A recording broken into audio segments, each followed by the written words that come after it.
there's a reason why the private Catholic schools in this area are gigantic, right, and incredibly wealthy. Like, I mean, Aquinas is legendarily wealthy. And well, I mean, the wealthiest public school in the area is probably Onalaska. Or West Salem. And honestly, in recent memory, Holman. Yeah, Holman's exploded. I mean, Holman never used to be what it's become now. Like, Holman was for a while, it was this like such a small town. And I remember when it was this tiny little town and there was a definite gap between Onalaska and Holman and Trempealeau. And now you can basically drive, if you drive the right highway, where it's only like 5 minutes that you're not in town, from the south end, from like almost from Stoddard all the way up through La Crosse, through Onalaska, through Holman to Trempealeau. Yeah, and the only spot where you're not driving through town is that spot where it's going through the National Wildlife Refuge, basically. Yeah, and that's the only reason that it's not developed, is because it's a wildlife refuge. Otherwise, no. That would all be built up too. They can't build that, because if they ever did, every single house down there would just die. Do you think that stops people? It doesn't stop people, but I mean, if you're independently wealthy enough to afford your house being, totaled every 3 years, then go for it. They're building right along the old creek bed in Holman. Right along the old creek bed. Every time it rains super heavy and it starts flooding, that starts flooding. Yeah, that fills up with water. That creek comes up in a hurry, but it also goes down in a hurry. So you at least your house isn't inundated for any extended period of time. Yeah, but like, I mean, look at what ultimately happened with like Spring Green, and like what they had to do with Spring Green, where they had to just pick up the whole town and move it. You mean Soldiers Grove? Or Soldiers Grove? Sorry, was that? No, that wasn't Soldiers Grove. That was Spring Green. Yes, it was. No, it was Soldiers Grove. Was that Soldiers Grove? Okay, maybe that was Soldiers Grove. Okay. Right down along the Kickapoo? Yes, that was Soldiers Grove. Yeah, they had to, but they had to pick up the entire town and move it uphill to get it out of the floodplain. I remember when they did that. Yeah, and it was the most solar town in the world when they finished it. Which is convenient, because we have a bunch of stories about solar power companies in tonight's episode, talking about their abject failures, which is also funny because if you go through Soldiers Grove now, there's not a whole lot of solar power anymore. But you rewind the clock back to the 1990s and it was all solar power. Everywhere had solar power. Like, I don't even think they really had a real grid. No, they really didn't. It was almost all solar generated. And at one point they had, back when the Kickapoo Valley Reserve was formed, instead of them building a massive hydroelectric dam there, that dam was supposed to power virtually the entirety of Vernon County. Yeah, but look at the ecological disaster that would have caused damming that. Oh, I know it. Because if you drive down Highway 131 at all, you can still see where they poured the footers for the dam before the project was canceled. Yeah, well, and you look at the valley around it, and you're like, yeah, this all would have been underwater. That would have been real bad. Mm-hmm. Instead, now it's like 1 million plus acres of publicly accessible land for hunting, camping, hiking. So that's kind of nice, actually. And a lot of Wisconsin's publicly accessible land has no real rangers or DNR or anybody that goes on it. Like, for the most part, it is rare that you actually see anybody out there, anybody patrolling. And yet, miraculously, none of it burns to the ground. People aren't dying right and left out there. I will say the Kickapoo Valley Reserve does have its own federal cop. One. Singular? One. To cover 1 million acres. They have one. One. But again, it's a one guy, right? It's one guy, and nothing's exploding. So nothing's exploding. Of course, we don't have a forest full of eucalyptus trees either. Well, yeah, but I mean, like, nobody's like destroying it. You really don't see people not picking up after themselves after parties and stuff. Like, you will maybe find the odd beer can like along the Mhm. river because people were tubing and whatever, but that's about it. Like, it's really not an issue because No, and it, everybody just respects the fact that this is a natural area and they want it to stay nice. right. But that also lends itself to kind of the culture of the area too. I mean, if you're from or you've no or if you've lived in the driftless area for any period of time, you learn to respect the fact that the driftless area is as biodiverse as the rainforest. And we're It might actually be on the a microbial it might be on the microbial level, but we are as biodiverse as the Amazon rainforest. Well, I mean, and this is a mind-blowing fact that I learned recently, because I had laughed about. So there was this paper that the DNR had put out that was debating how to kill off earthworms. And it was like a paper that was basically talking about like how can we kill off a bunch of earthworms in a bunch of the state parks. And I'm like, why would you try to kill off all of the earthworms? The answer is because Wisconsin isn't supposed to have any anywhere except the driftless area. Yes. Because it turns out that the glacier scraped all of the dirt off of the surface in Wisconsin. Wisconsin should not have naturally earthworms. They are, in fact, an invasive species, which is why Wisconsin almost entirely has European earthworms, not North American ones. No, that's not true. Wisconsin, it has a ton of Canadian night crawlers because the Well, and Canadian ones, yeah. Canadian night crawlers did survive the Ice Age, obviously. Yeah, And but they didn't, not in Wisconsin, though. They weren't in no, Wisconsin. We didn't no, have. but there's been enough time between the last Ice Age and now that theoretically they could have made their way to Wisconsin. Yeah, would they have done that without humans? Probably not. Probably not. And that's the thing, and that's where that paper was coming from. I realized that was actually an intelligent paper because earthworms terraform soil, right? They absolutely Mhm. alter the substance of soil. It's why those Asian jumping worms are becoming such a concern because they are terraforming the dirt that they are in into soil that is more suitable for invasive Asian species Right. of plants. And that's a problem. Well, it turns out that the earthworms, although most people tend to view them as a beneficial thing in the state of Wisconsin, outside of the driftless area, which naturally has American earthworms in it, Yep. everywhere else, it's actually ruined a lot of the ecosystem, and the forests are not what they're supposed to be. And even if you leave them, they won't come back the way ancient forests were because we introduced earthworms that have changed the soil permanently. So all of these plants that Wisconsin should have growing in abundance are all endangered in Wisconsin because they can't ever get a foothold because earthworms eat their roots, it turns out. Yeah, Which I didn't know. the I didn't know the Canadian earthworms ate roots. crawlers. Yeah, the Canadian crawlers, they eat the roots. Yeah, otherwise the only native worms that I'm aware of from are like red leaf worms. Those are native to the driftless area. Yeah, there's And there's like one or two species that are native to like North America, like the US, North America, and we have one of them in the driftless area naturally. And it's Yep. like their only safe haven on the east side of the Mississippi, north of like the Mason-Dixon line. Yeah. So it's which is weird to consider, like, that we're that strange.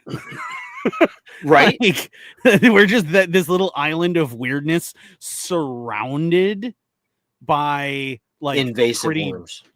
by invasive worms and things. And like that's also why like our area, the driftless area, has so many weird and like unique like mushroom species that you don't really find too many other places.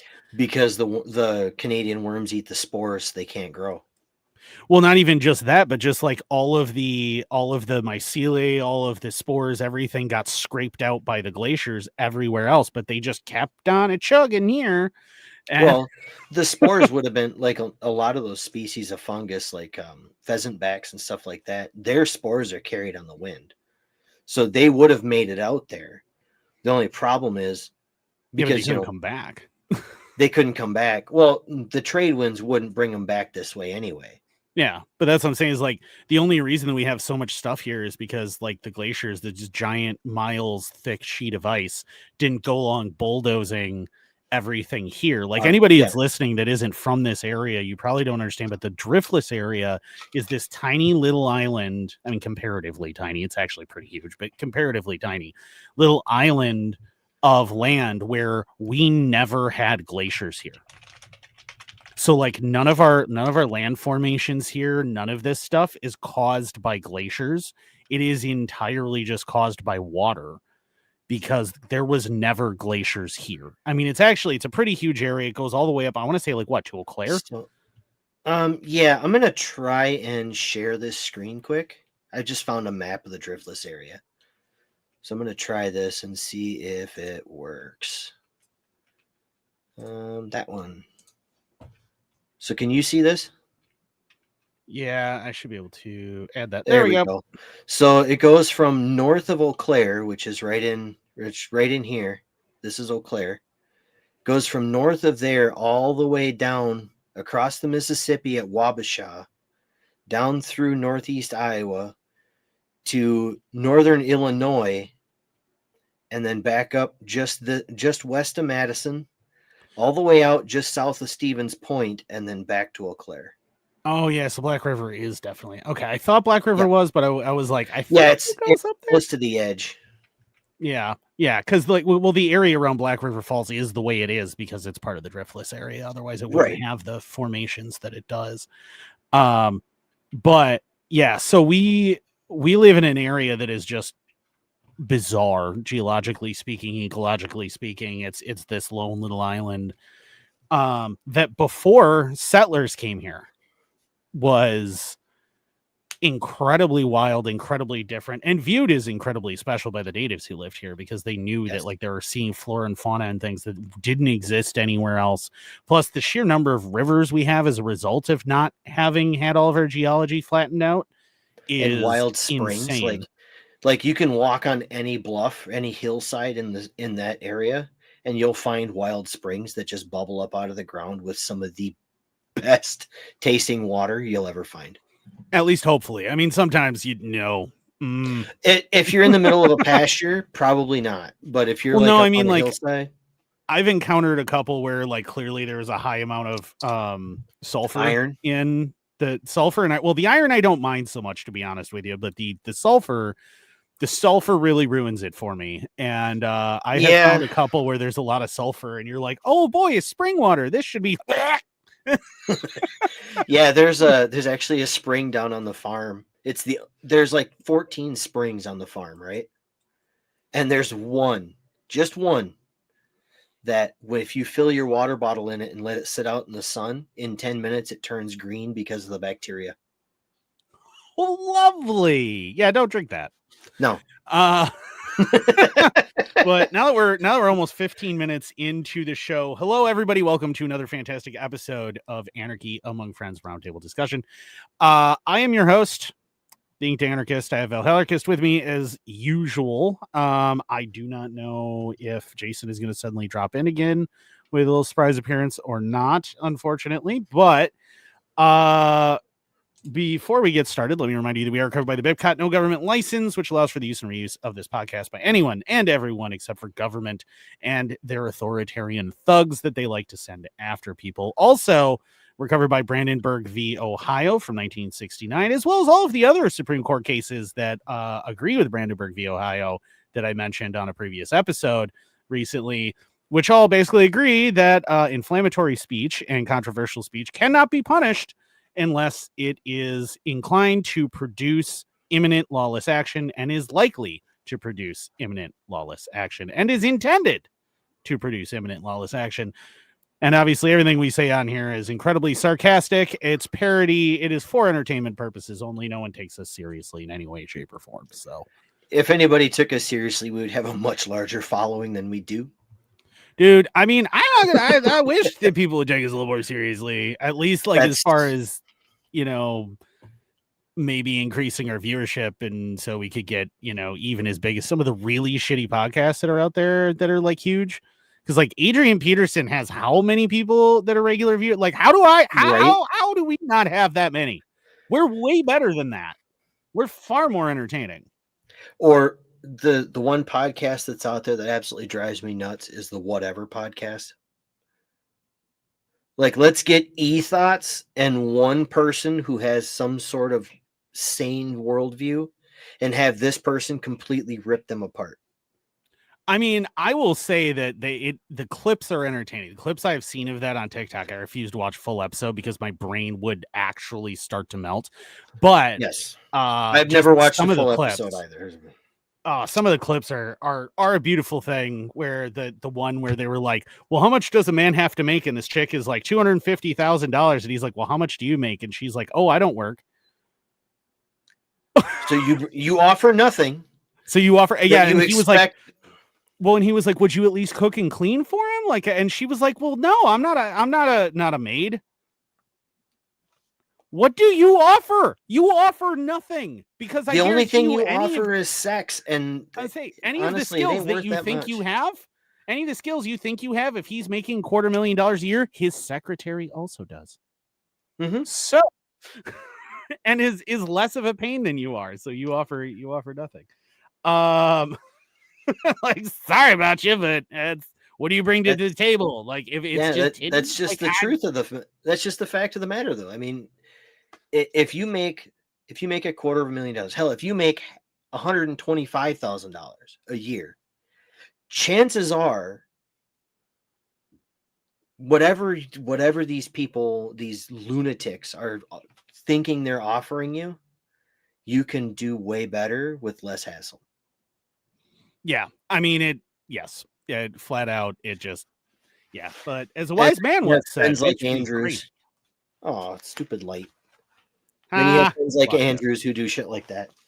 Yeah, but as a wise man once say, bitches be crazy. Right. Although, I mean, there are some people who bring some things to the table that are interesting. And I think we should, since we have this segue, we should start with this article. It is a return to form for this podcast. We used to include at least one article about strippers on and in this case, not only do we get to insinuate our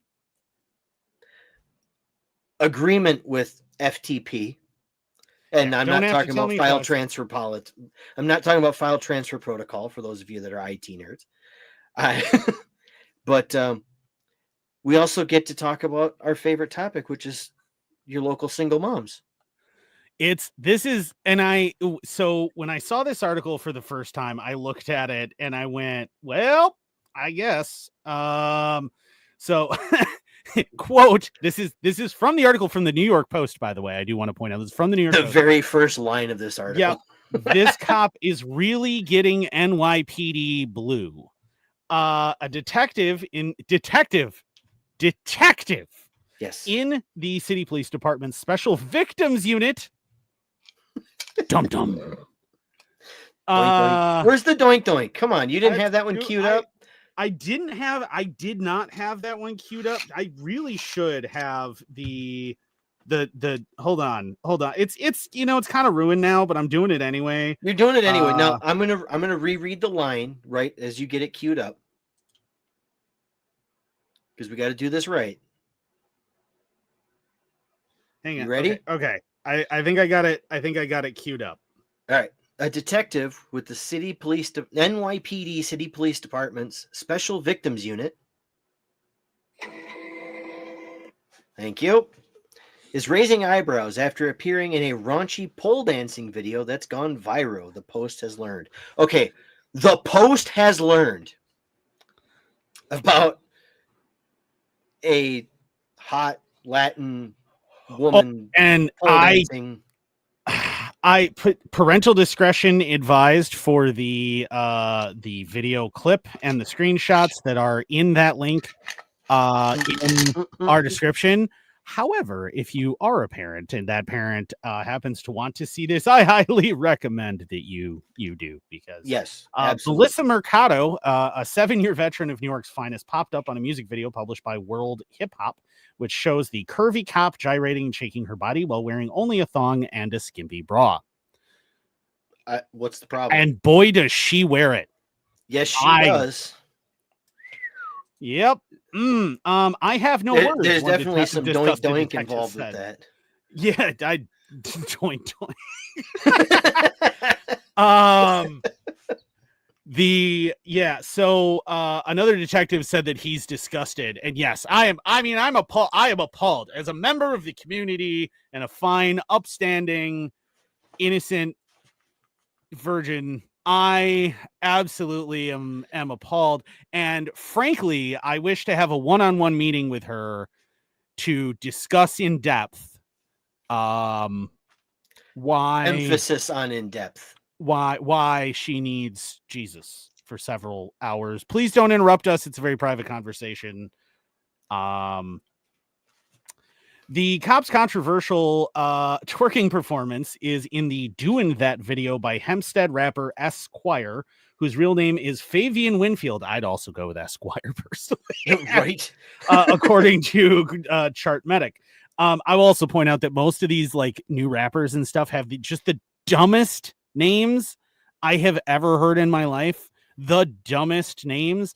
And where it's like, it's a name that should be for a rap group, but it's one person. And it's like, you don't understand that like 3-6 Mafia and like Wu-Tang Clan, that was, the NWA was more than one person, which is why it was a collective name. Like, because anyway, this Esquire though, that works. All right. That's clever.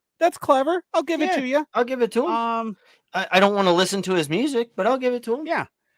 The line, I'll want to tell you about a girl named Keisha, ass thick, just want to smash it quick. I like the way she's doing that, the way she's sliding up the pole, he adds, is in the video featuring her dancing, and I completely concur with those lines. Absolutely. Those are very well placed lyrics. I would like to point out, however, that her name isn't Keisha, it's Melissa.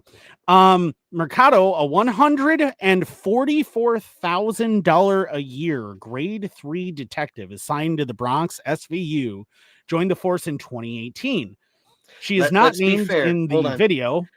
Let's be fair for a second. It's $144,000 job in the world's most expensive city, so it's equivalent to somebody making about 50 grand. I was gonna say 50-60 grand most places. Yeah. She's not named in the video, which has been making the rounds among the rank and file, but law enforcement sources confirmed to the New York Post that it is her. Oh, I guarantee you the rank and file is having a good time with that one. I can't be sure that it's her. Can I watch that video 5-6 more times? I'm going into the bathroom. Don't worry about the bottle of Jergens in my hand. Yeah, just don't worry about. There's lotion in there, right? It's I'll just use hand soap. It'll be fine. It'll be fine. Some on the force said it's Mercado's business and not the NYPD's, which I mean, I don't think it's your employer's business what you choose to do outside of that in most cases. However, she is part of the Special Victims Unit. Yes. And that causes somewhat of a problem. I don't know that I'd say it's a problem. I understand why people might look at that and go, maybe not the best thing in the world. But in reality, she is not in any way, I guess, showing anything exploitative because she's doing it voluntarily.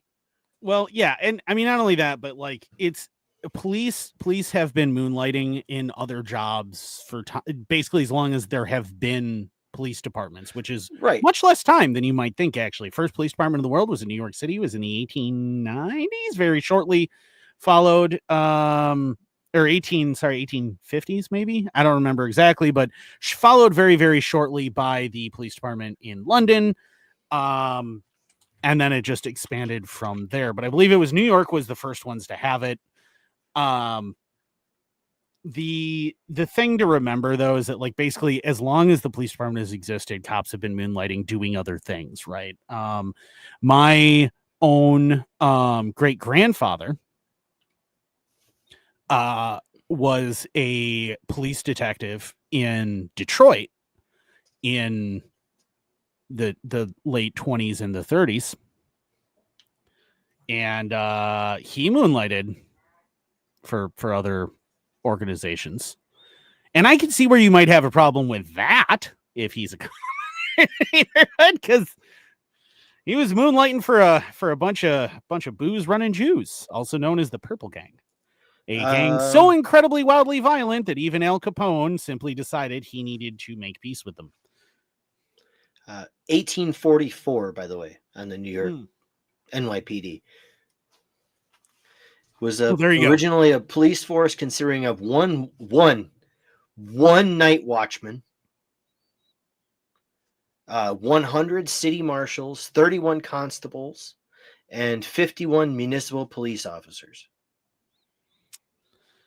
Yeah, that's going to work out well for a city the size that was already the size of New York by then. No, it was only 320,000. Only 300. That means it was at that point in time it was smaller than Milwaukee is today. Dude, that's enough cops to cover 5 points at that time. Like hence the whole gangs of New York thing, like that's enough cops to cover 5 points. Yeah. Another police source defended the scantily clad cop, saying she has made some good callers and is respected by her peers. Oh, I'm sure she has some nice callers.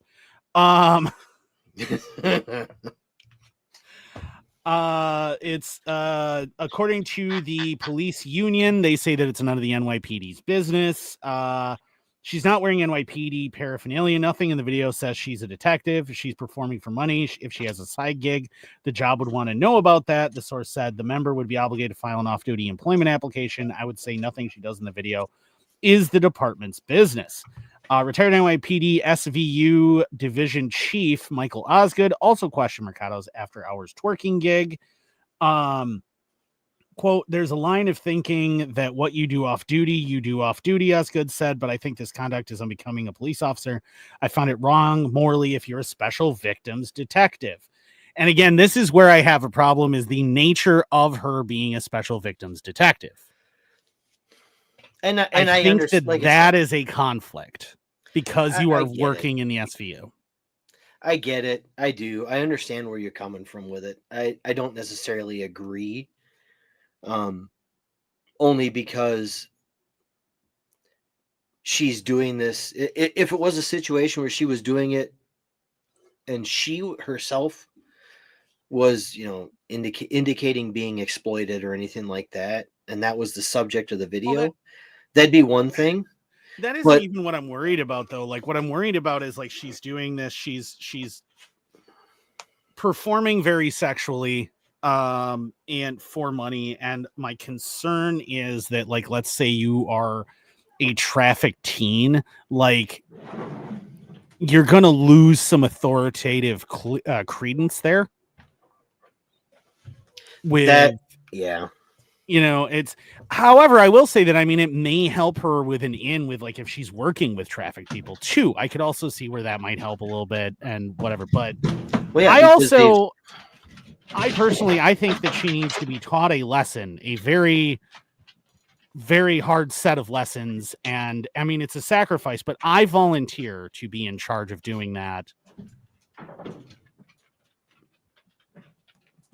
You volunteer as tribute? Yeah, I mean, because like on my other screen here, I got this stuff pulled up, and yeah. It's unclear if she faced disciplinary action. 2022, then rookie Bronx cop Vera McCooley was caught on video giving a married lieutenant a lap dance during a rowdy police party and was transferred to the Transit Bureau. Yeah, but that was a coworker. I can see where that, and the coworker was married, and I can see where you'd just be like, you know what? I don't need to deal with interpersonal conflict. Bye. She later laughed at her escapades by posing with a copy of the Post story about her newfound fame. 2 female cops were demoted in 2018 after posing with a nearly nude male stripper while in uniform at a Mother's Day event, while 2 others faced disciplinary action at their precinct. Mercado has not responded to requests for comment from the Post. Esquire declined to comment on Thursday. The NYPD also did not respond to the New York Post's request for comment. I'm sorry. I know I'm a child, but every time it says she didn't respond to a comment from the Post, Not the poll. Not the poll. It might not Hey, be the take poll. a shower, bitch. Like, it might not be the poll, but there's enough posts that are seeking comment at this point that I can understand why she might not want to, respond to requests for them. I mean, my Post would also like to have words with her. I can all but guarantee that would be one situation that I could probably negotiate my way out of. I mean, if anybody knows, I always laugh about like moaning when you get handcuffed, but like she handcuffs me. Oh, I'm moaning. That's happening. Mm-hmm. Yes, mommy. Maybe cat ears would help. Tinkerer says maybe cat ears would help. On her, I mean, it's, hey, she wants to do the cat girl thing. Like, I'm down for that. I'm down for that. But you see that shit? You see I have never heard a Latina uwu, but I absolutely want to hear it now. I definitely do as well. I have heard that, but I am always up to hear it again. Right? So, speaking of the whole uwu thing and like the in like anime and whatever, one of the weirdest phenomenons to me in recent years is that the entire weeb space seems to have like shifted from like skinny white dudes to like just the entire black community. Is that not odd to anyone else? They like big asses. How does it? I mean, I kind of get that, but like they're like super into and like that's the whole thing. Like this whole controversy with the new Assassin's Creed, right? Where they're all like, "Oh well, but was this guy a samurai? Was he not a samurai?" Blah blah blah. If you're unfamiliar with it, look it up. There's 1,000 YouTube videos covering it, and I don't really want to go into it. But needless to say, I find that the historical evidence is dubious that he was outright a samurai. The man really existed. He was important in Japanese history, but whether or not he was a samurai is a little bit out there. However,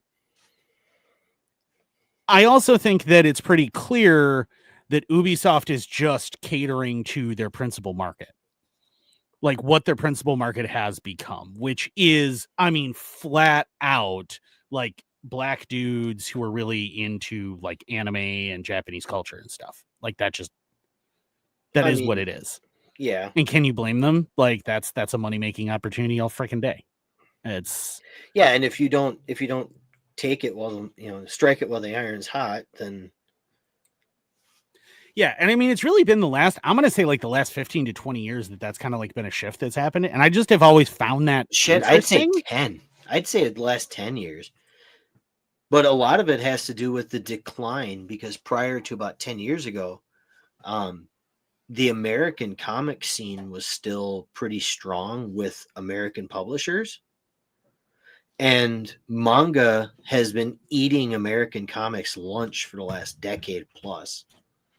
Which doesn't make a lick of sense to me, because you know what? I've introduced dudes who spent their entire lives watching as hyperweebs, right? Watching nothing but anime. And I've introduced them to like Tom Clancy movies. And they're like, "Oh, this is so cool. How have I been missing out on all?" Because you wanted to be a weeb. Now, I agree with that. I absolutely agree with that. Where I think what it is in the animated sphere, especially when you talk about content that's for young adults to through adults, there's a number of American comics that are laid out for those audiences. But because of the rise of the hyper woke through the last 15 years, since basically Obama's midterm, what you've been seeing is that entire massive shift of US comics to that, into that sphere, that bubble. And Yeah, all that's well, done is drive everybody away. And that's why manga is just killing everybody right now. I mean, sort of, but like at the same time, like I always laugh when people go, "Oh, X-Men turned woke," and I'm like, "Are you unfamiliar with X-Men?" Like it's the same thing when people go, "Star Trek went woke." Are you unfamiliar with Star Trek? Have you not paid any attention No, I to the agree. I agree storylines with or the you. themes in any of this? I agree with you. But there's a fine line between having strong independent characters, regardless, and hyper emphasizing X, Y, or Z. I mean, there's okay, so I will say that there is like I don't like Discovery, right? I don't like Discovery. I liked Discovery season 1 into until they went into the future, and then that ruined it for me. Like that was just that As soon as they turned it introduce time travel into anything, it goes off the rails. No, I mean, like, because there's time travel has a long, proud history in Star Trek, and my absolute favorite episode of Star Trek, period, The City on the Edge of Forever, is specifically time travel, right? And it's I guess I missed the train on Star Trek. I've watched way more Star Wars, and I've watched all of Stargate. Uniformly, the best episode of Stargate is called Window of Opportunity, where everybody gets stuck in a time loop going back about 12 hours. that one's okay. I mean, I really I love that liked one. I like the one where what's his face gets the where Jackson gets the the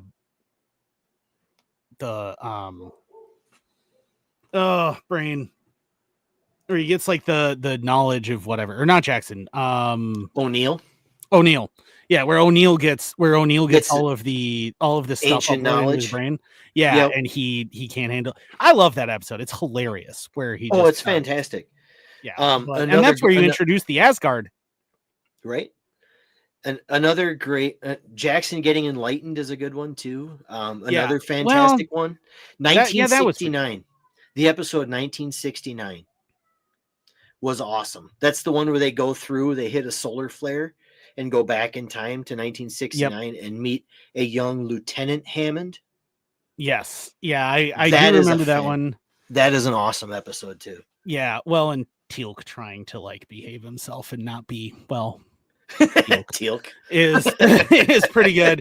Yes. They're all there. I mean, like I love Stargate too, and I like Star Wars. I've never liked Star Wars as much as I like Star Trek. Like I have a Star Wars patch on, right? Like right now. Right. It's you have a Well, I Star mean, Wars I do patch too. on right I do now. too. Ironically, we didn't plan that, by the way. No, we did not. but Jolly Roger. yeah, but like I like, I like Star Trek. I've always Tinker.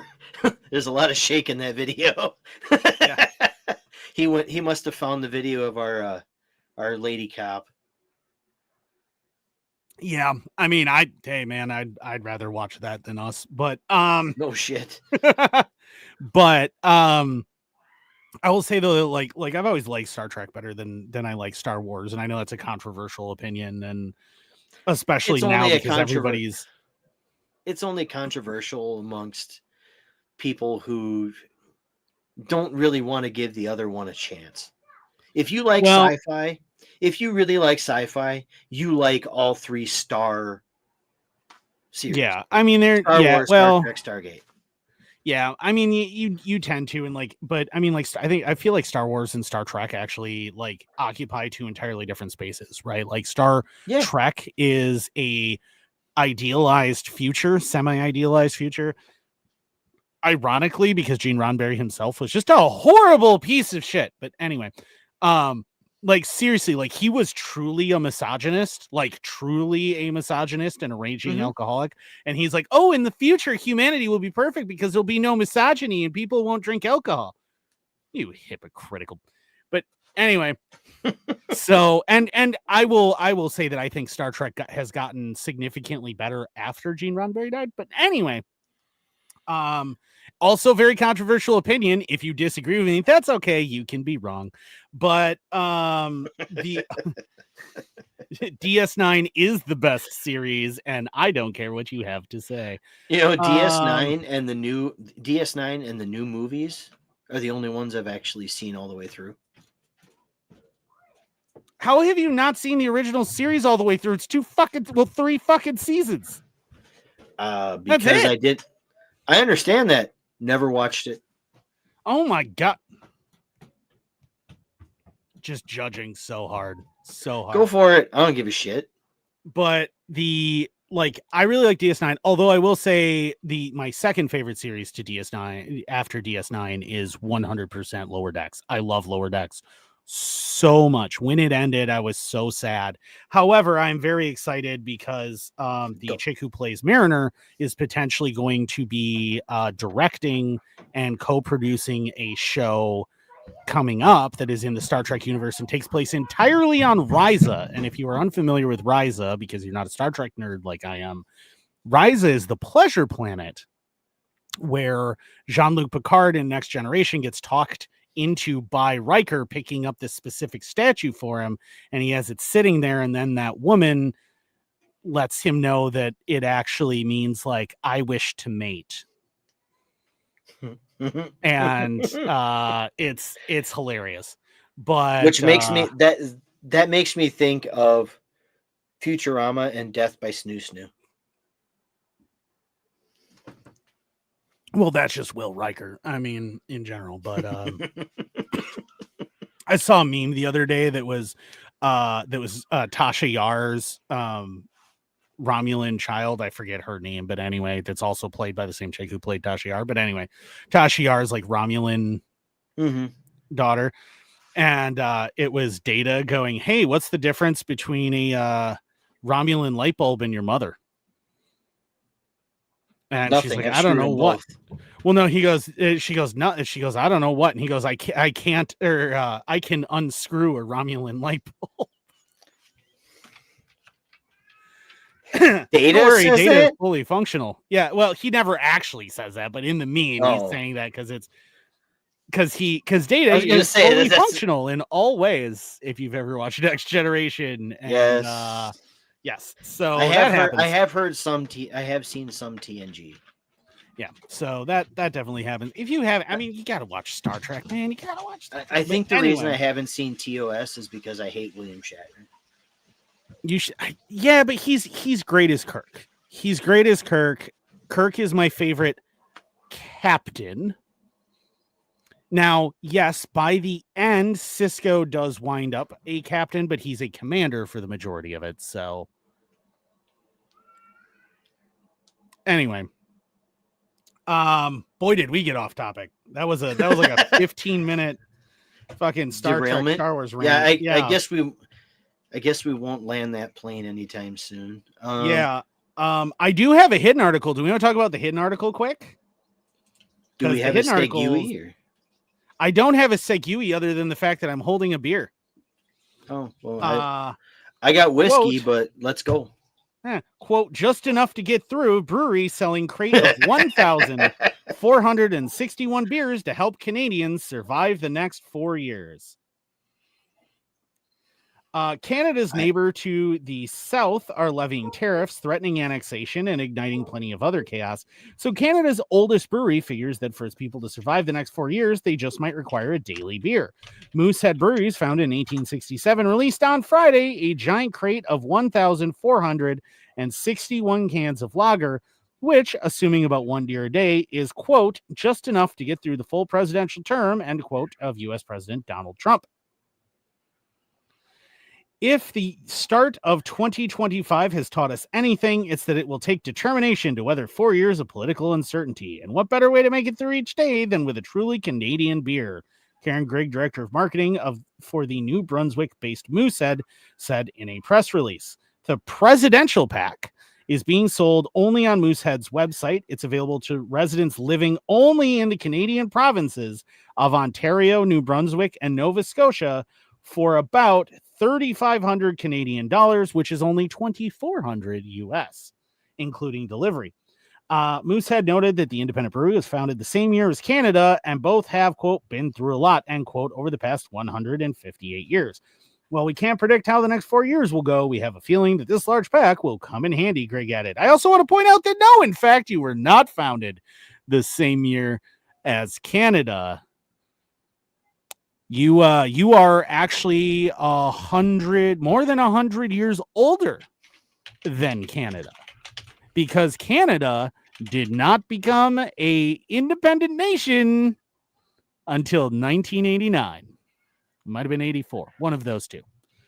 And they became an independent nation by way of the crown saying, "Oh, yeah, you can be free."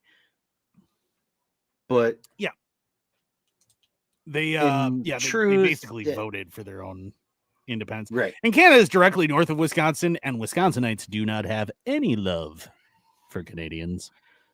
None whatsoever. And you know, the whole trade war thing is kind of funny, because Trump saying that he wants to levy tariffs. Now, I agree, tariffs are stupid, because in the end, who do they hurt the most? The end consumer. That's who they hurt. Because they make everything more expensive. But at the same time, if you look at some of the tariffs that Canada currently levies on the U.S., like we in Wisconsin, the reason we don't like Canadians, and I'm convinced of this, is Canada has a almost 300% tariff on imported dairy products. Well, yeah, and it's protectionism, and it's stupid because it makes the dairy products to Canada cost more. Well, yeah, you buy a gallon of milk in Canada and it's like $8.50, $9 US. And it's in a bag, the fucking freaks. Right. Well, I mean, Quick Trip had that for I know. That's why I chuckle about it, is because Wisconsin did the same thing, and like we're the only two. So when people talk about Canada, milk in a bag, I'm like, also Wisconsin. Right.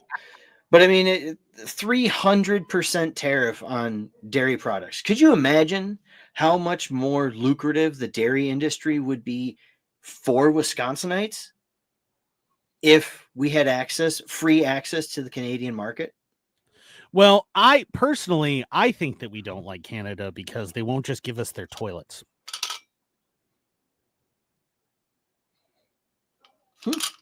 It's just like the whole reason we don't like Minnesota is because of margarine.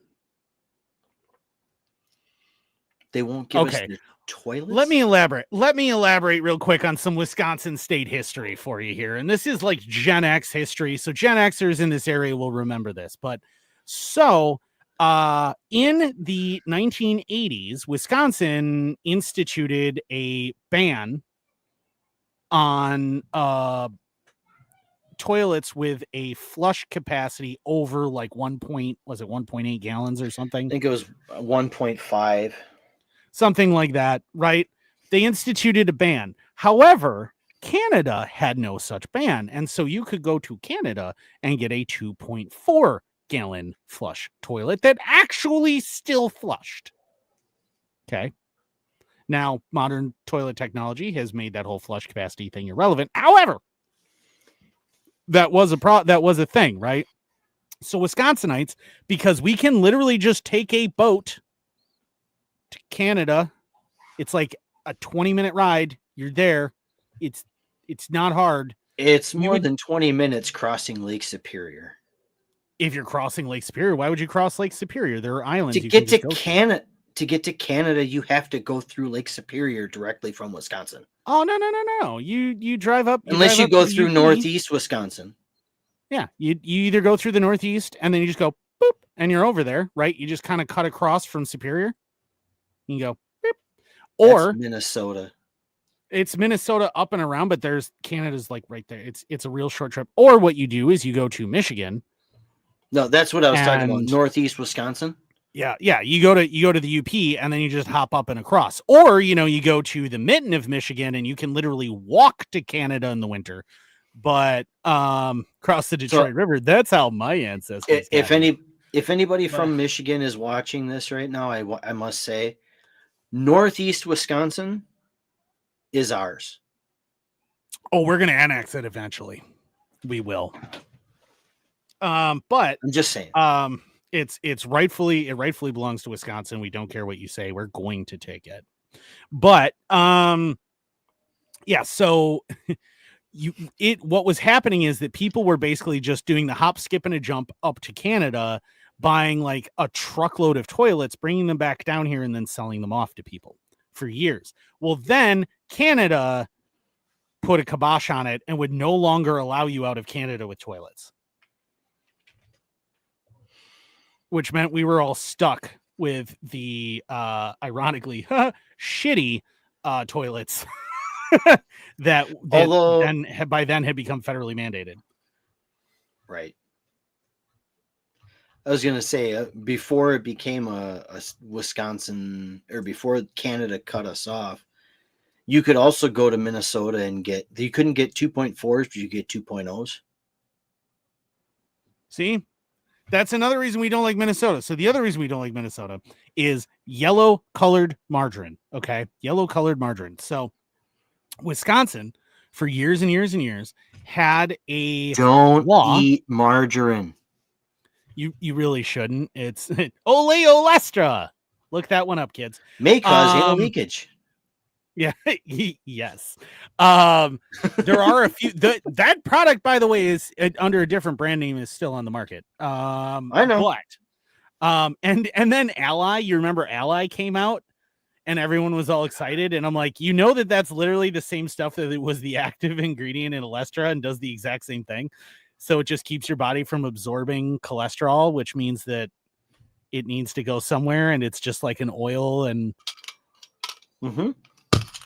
yeah, but anyway, if you like stains in your drawers, it just stains in your drawers and painting the entire toilet. We'll just call it that. Yeah. But so Wisconsin had a law that you could not legally buy yellow margarine in the state of Wisconsin. It had to be white, and that was to protect the dairy industry and butter, which is always yellow. So that was why that was a law. Okay. And so what people would do, you could do one of two things. You could go to the grocery store and you could buy white margarine that came with a little yellow coloring packet that surely didn't cause cancer or anything. And you could then sprinkle that into your oleo, as my grandpa always called it. And you could make it yellow so that it looked more like butter on your toast. Or you could go to Minnesota where it was legal and go buy yellow oleo, which was advertised as such. Or you could just eat something healthy like butter. Like butter. Yes. Yes. I understand. But we're talking about the 1950s and 60s here. Into the 70s, by the way. Into the 70s. Which, by the way, in Wisconsin, to this day, you cannot go to a restaurant and be offered margarine up front. They have to offer you butter. If they try to give you margarine and try to tell you that it's butter, they get like a $50,000 fine. So again, when I talk about protectionism, like tariffs and stuff, I'm somewhat familiar with it. Mm-hmm. But I want to talk about the beer though. Like, it is a fucking crate, dude. It is a wooden crate. Mm-hmm. It's a wooden crate, and it has to be delivered on a forklift. It is 1,461 cans, which is 473 milliliters in each can. So if you want to do that math on how much that is. But it's Just the enough to crate. get through. The crate is labeled like it would be if it was like a 30 rack. Yes. Well, here, because I'm a sucker for being able to do this here. For those of you that are watching, whether you're watching live or not, we have the technology. This is why we don't do this then, because we're excluding our poor audio only, which is far more people. It is, but this is the way to kind of get them to join us. I mean, so here you see this crate that literally on a pallet jack, it looks like a 30 rack. Yeah, this is like just an enormous 30 rack. This is bigger. I just want to point out. So everyone talked about PBR making the 99 pack, right? Yep. That PBR made. And everyone talked about that. This is 1,461 cans. I want to point out, right? And this is why I bring up how the size of these cans is the Bo. Holy shit. Holy shit. Yes. This is, I want to point out here. So 1,000, hang on. So the average can is, hang on, I got a can of beer. 12 ounces. I got a can of PBR, right? So 12 ounces. So if we do some simple math, 12 ounces times 1,461, and there's how many fluid ounces per gallon? 128. Hang on. Let me Google this. Because it's 4 quarts in a gallon, and a quart is 32 ounces. So yeah, 128. Yeah, so 128. So if we divide that by 128, we get 136.968 gallons of beer. So a good weekend in Wisconsin. With like 3 friends, hopefully, because otherwise we'll die. I wasn't specifying that it would be one person. Yeah, but like in all honesty, I mean Canada too, realistically. Like you get four lifelong Wisconsinites or 4 lifelong Canadians, rural Canadians together. That's gone in like a week or less. But not a week that they're going to be working. But a week. That's the week where they all took off because they're starting new jobs the following week. So they're just like, we're going to start on Saturday, we're going to get done on Friday, and we have 2 days to recover before we go to work on Monday. Dude, that at that point, that is enough alcohol consumption that like mosquitoes that bite you fly away awkwardly. Like, I can neither confirm nor deny that that's happened to me. I mean, that's me camping the entire time because, you know, what else I mean, while camping. It's you fish, you drink, you sit around a fire. Like, you drink. You play cards. You drink. I mean, like when we go camping, it's usually fish during the day, maybe throw a line in if you're on the water at night. You're drinking the whole time. And then sitting around the campfire, drinking and playing cribbage with the wife once the kids go to bed. Yeah, think about how much that's got away with all the aluminum cans. Well, the aluminum is actually incredibly light. I'm more concerned about how much all the fluid weighs. Because water is 8.5 pounds a gallon. How many not gallons? 8.5. It's like 8.12 or something pounds per gallon, depending on temperature. Because remember, the gallon is a measurement of volume.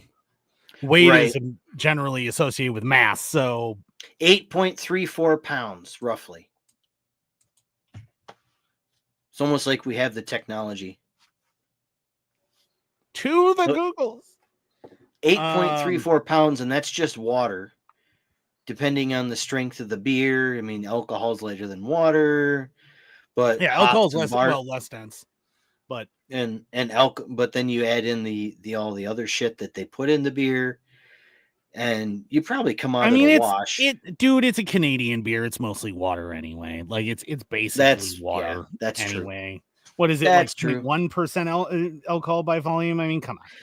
It's probably 3.2, which is the only thing you can buy in Minnesota and from a convenience store. You know the thing, first of all, speaking of that, real quick aside, up until 2014, anything less than 11.4% alcohol was considered a soft drink in Russia. Fun fact. I think we might be on the wrong side. Shit. just process that one for a moment. You go, oh, suddenly Russia makes sense. On the other side of that, though, it's like I looked at this crate, right? And I was like, holy crap, that's a ton of beer. First of all, half of it would be skunky before any human being of any amount of like reasonableness could actually consume it unless they had a number of people to assist them. Like, I know they say all sorts of things about longer shelf lives and blah, blah, blah. But first of all, Molson Coors just announced that they're changing up how they're making their beer, which, invokes the Schlitz paradox. But if you're unfamiliar with it, look it up. I'm a beer guy and an alcohol historian as much as a historian of anything else. And the Schlitz thing. Oh, dude. But OG Schlitz was good. Dude, the new Schlitz is identical to the OG, the original when they changed things up. Yeah, when they changed things up. Well, shit, it's I need fantastic. to find some. Oh, I haven't had some in a long time. You can get a 12-pack at Festival for like $13, bro. Like it's good, man. It's good. It's exactly... I just remember going to a bar in La Crosse before Schlitz came back with their OG recipe, and they still had, under near freezing temperatures, OG kegs of Schlitz that they were selling on tap. So they kept it right above the freezing mark for the beer. God, that had to be old. Oh, it was old, but it was still fresh because they kept it at that point. I mean, the issue is like, one, that's going to get skunky, right? Two, it's not going to be cold unless you have a walk-in freezer. Not that I care much about cold beer. Or you're above the Arctic Circle. Yeah, or you're above the Arctic Circle. And again, this is only available. I want to point out this is only available in a few Canadian provinces. It's only available in Ontario, New Brunswick, and Nova Scotia. Now, if you're in northern Nova Scotia, chances are probably pretty good. You can just leave it outside for the next couple of months at least, and you will be fine. It will be plenty cold, but if you're in Ontario or New Brunswick, especially Ontario, if you're in southern Ontario, like, dude, that's just Wisconsin. Yeah, if you're up along the Hudson Bay, you're probably okay. Yeah, you're probably fine. But if you're down, I think Montreal is in Ontario, and obviously Toronto. If you're down in that area, just no. So one of the disturbing things from this article, by the way, is it mentions that 20% of Moosehead's beer is sold to the U.S. That's going to hurt their bottom line a little bit. Well, yes, but what's disturbing to me is, Americans, why are you drinking that much Canadian beer? Like, I thought this was a cool idea if it was a beer that didn't suck. Well, yeah, you said it's Moosehead? Yeah. Yeah, no, I've never had any product from Moosehead that really made me go, oh, I need to buy this again. Bo, there's plenty of drinks in Ontario, Wisconsin. No, no, we're not talking about Ontario, Wisconsin. We're talking about Ontario, Canada. Different Ontario. One cares about Ontario, Wisconsin. Ontario, Wisconsin has like 300 people in it, and 295 of them are alcoholics, right? Yeah, it's... And that's just because they never know when they're going to have to evacuate. So they just stay drunk all the time. I'm trying to think if I've been through Ontario very often since I was in high school. Maybe like 4 times. I've been through Ontario since I was in high school. So I have not been through there very often in the past 20 years. I can't say that because when we lived in Toma, going through Ontario was the way we got to the farm to hunt. Oh, yeah. if you drive through, if you're ever in Ontario, Wisconsin, the moment that you realize you won't be anymore. Yeah, pretty much. And the only reason to actually go to Ontario, Wisconsin, is to rent a canoe or an inner tube to float down the Kickapoo. Yeah, because you want to float down that's it. That's it. That's the only reason you go there. Yeah, because eventually you want to make it to Reedstown so that you can stop off there. You can go to Kickapoo Corners, get some pie. Trust me, if you haven't, you want to. That's a 4-day float. Yep. And you camp I'm along just the saying, river. There's all sorts of places you can camp along the river, bro. I mean, if you have your own canoe, that's perfectly fine. If you're renting just inner tubes. Inner tubes. You float until it starts to get dark, and then you find a spot to pull up, and then you camp, and then you just float the next day, and you just continue to drink the whole way. It's a great trip.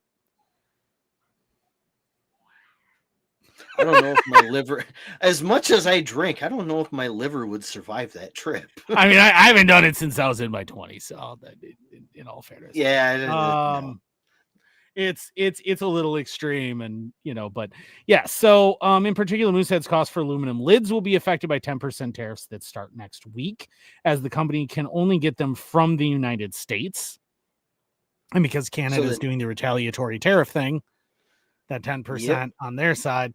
What's more, Olin said about 20%. No, it's only 10% because tariffs only affect the person who's importing. So it's 25 on our side. It's 10% on theirs. They're doing retaliatory. So they're in. I don't know if Trudeau said it, but I know they're incoming. The presumptive incoming PM said that they're going to do retaliatory tariffs equal to the U.S. So if the U.S. imposes 25, they're imposing 25. Well, he might have said that, but as of right now, it's only 10. Yeah. Okay. They're doing 10.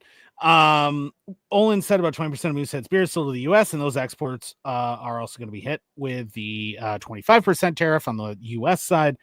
Booze is one of the many products caught in the crosshairs of the trade war between the two countries. Provinces across Canada have pulled American-made spirits and wine off their shelves, prompting U.S. company Brown-Forman CEO Lawson Whiting to label that action being, quote, worse than a tariff because it's literally taking your sales away.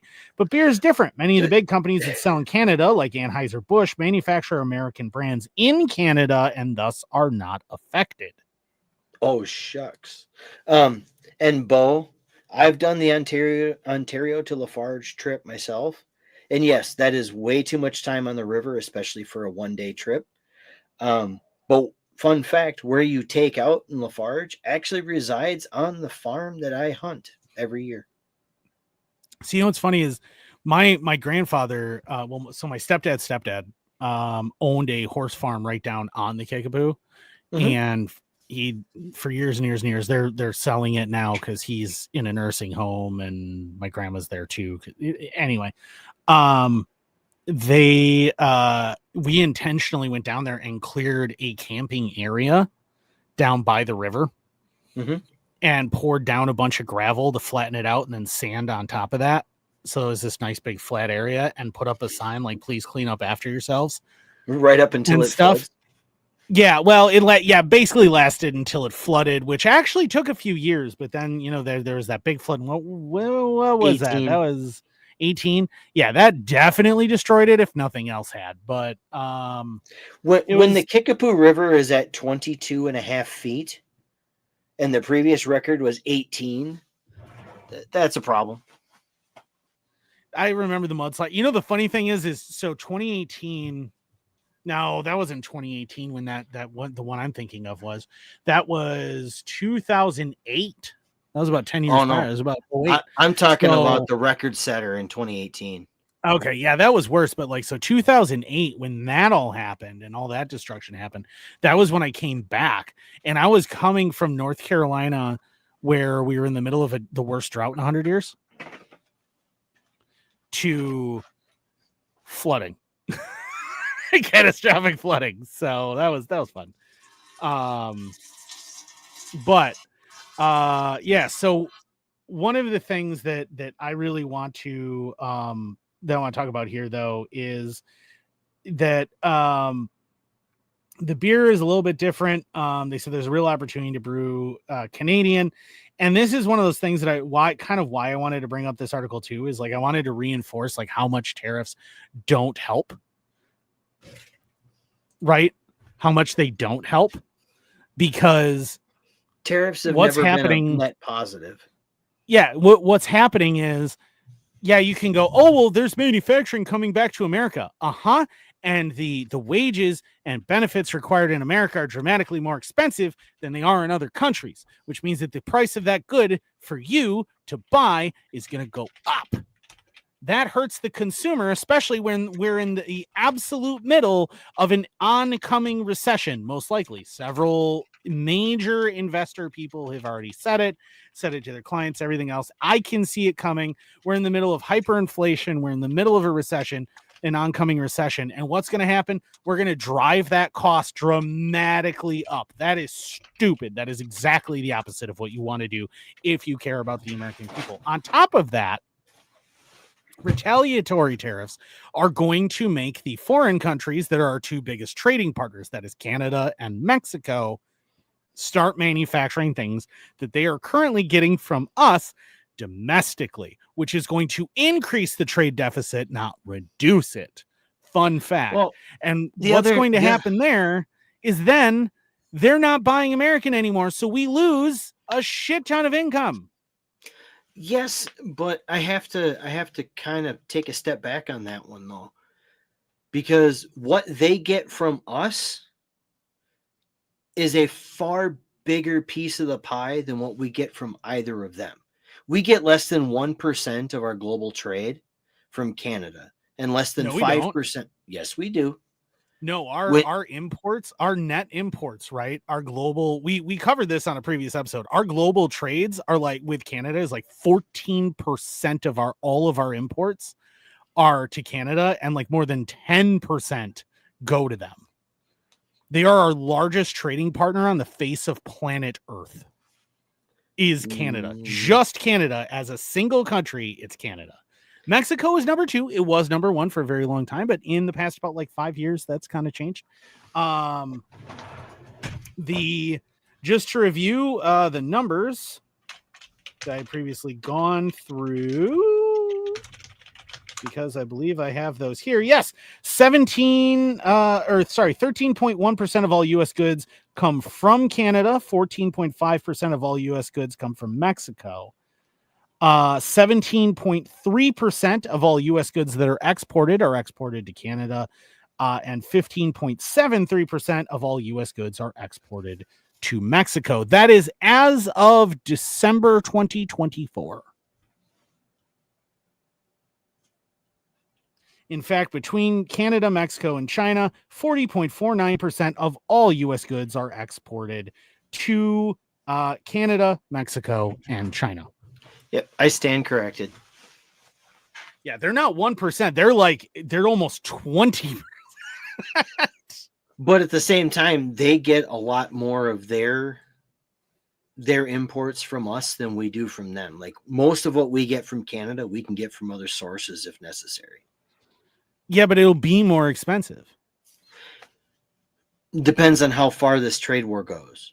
Now, I'm just playing devil's advocate. Yeah, but I'm playing devil's advocate. It will be more expensive. It will be more expensive because right now, all you have to do to import from Canada is drive a truck or put it on a train. You know, that whole Canadian Pacific Railway? You know why that's called the Canadian Pacific Railway? Oh, yeah. My brother-in-law works on it. Side note, that the Canadian Pacific Christmas train that they do every year, my kids love it.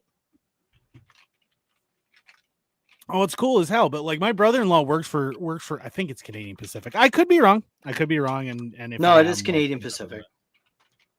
Well, I mean, I can't remember what Aaron works for, but is that the one that shares the town with me? No, that's my actual brother that lives in the same town. Oh, that's your actual brother that. Okay. Yeah, so half brother, but yes, he lives in the same town as you do. No, my sister's husband, who recently got back from Kuwait and was able to go back to like actual work on the railroad. He he works for, I think it's Canadian Pacific. I could be wrong, but he's an engineer. He drives the trains. That's what he does, is drive the trains. And he's talked about like trips to Canada, like that the trains make and stuff, that he's very glad he doesn't have to, because he's only got to go as far as the cities. And once you get to the cities, it's a different union. So he's not allowed to even park the trains. So he can just pull in, stop, and just hop off the train and be like, all right, cool. Well, I'm going to go to the bar. See ya. And they have to do all the parking and unhooking. And they're like, well, it's our union's job. And he's like, shucks. It's like, cool story, bro. His Brer Rabbit is hell, man. Like, oh no, please don't. Like, yeah, it's that you don't fuck care. But apparently there are negotiations going on there too that like potentially involve them having to expand their union, and then they'll have to actually park. I don't know. I don't really understand a lot of that, and I fucking hate unions. So, but anyway, yeah. So beer. Holy shit. Do we want to talk to? So I got at least one more that will make us laugh really fucking hard, and I do want to cover that one. So I think that's where we're gonna go to be sure that we have plenty of time for it. Because I wanted this one to be about laughs. Right. Do we want to touch on? Is that the solar stuff? No. I want to talk about the serial poacher. Oh. Do we want to touch on the solar stuff quick, or do you want to go straight to the poacher? Yeah. Well, I mean, we can get through the solar stuff fairly quickly. So there's been yet another solar company that got a shit ton of government subsidies and went broke. In fact, they got $3 billion in government quote unquote loans under the Biden administration, and they're going to go bankrupt. It's Sonova Energy this time. It's almost like solar energy is not economical. Yeah, it's almost like perhaps solar energy doesn't work and is inefficient. It's, and here's the thing, right? So for reference, and this is in the link in the description if you want to check it out, previous ones that we've covered. We have covered the collapse of, just waiting for this junk to actually load here, SunPower, which did the exact same thing. We have covered the collapse of Titan Solar that closed. And if you would like a listing of all of the solar panel companies, all of the solar companies that closed in just 2023 and 2024 that had received government subsidies and then proceeded to close. SunPower, Pink Energy, MC Solar Modern Concepts, Harness Power, NM Solar Group, ASA, American Solar Advantage, Kubix Energy, Urus Energy, Infinity Energy, Suntuity Renewables, ADT Solar, Vision Solar, Solcius, Sunworks Incorporated, KO Energy, iSun, Titan Solar, and Limio Solar. And that is just the ones that cover all states or multiple states. And that's just 23 and 24. That doesn't even go all the way back to like the Solyndra debacle under Hussein Obama. Yeah, and we talked about Solyndra too way back then, and about how, again, government subsidies, like green energy, when it comes to like the greenest energy you can get, right? We all know the greenest energy you can get is nuclear. Plain and simple, yep. Flat out. Simple. It's demonstrable in many, many, many ways. The only way you truly get green energy is going to be nuclear, right? Solar panels are simply not there. And the government keeps going, well, it's just the economics of scale. We can do it. And they keep subsidizing and subsidizing. But the moment they go, okay, now you're on your own, those companies will collapse. And that's especially true in California, because in California very recently decided that it was no longer going to subsidize solar energy, right? Because they've been subsidizing for like 20 something years. They've been heavily subsidizing the solar energy, solar power companies in California. And they finally went, okay, we've been subsidizing you for 2 fucking decades. It's time for you to stand on your own. 25 companies folded in 23 and 24, just in California. Just in California. 1, 2, 3, 4, 5, 6, 7, 8, 25. 9, 10, 11. 12 of them did in Texas as well. Yep. And in other states, you've got Florida, Nevada, Massachusetts, Arizona, New Jersey, Colorado, 1, 2, Utah, 3, Florida 4, again. 7, 8, 9, 10, 11, 12, 13, 14, 15, 16, 17, 18, 19, 20, 21, 22 other states Also at least one closure. Or no, there's 22 other companies from other states. So we got 1, 2, 3 from Florida, 1, so 2, that's probably about 200 3 from Arizona, right? 3 from Arizona, 4 from Florida, 4 from Arizona, a handful from Utah, a couple from Colorado, Ohio, Tennessee, New Jersey. Gosh, it's almost like maybe just the government handing out money to people doesn't suddenly make their companies viable, huh? Almost. Huh. Gee, It's almost imagine that, it's Detroit. almost like the market. It's almost like the market dictates the profitability of certain industries. Well, yeah, I mean it's and the bottom line is that solar technology, right, has come down. It's come down massively. And what you will hear, okay, and this is the important thing, and this is really kind of part of why I wanted to bring this up. What you will hear is solar energy has come down 80% in cost in the past 20 years. That's an accurate statement. However, that's coming down from outfitting an entire house costing twice the value of the house. Yes. So it's still going to cost you $40,000 to $50,000 to outfit a $400,000 house with viable solar. With solar that can power the whole house. That isn't cheap.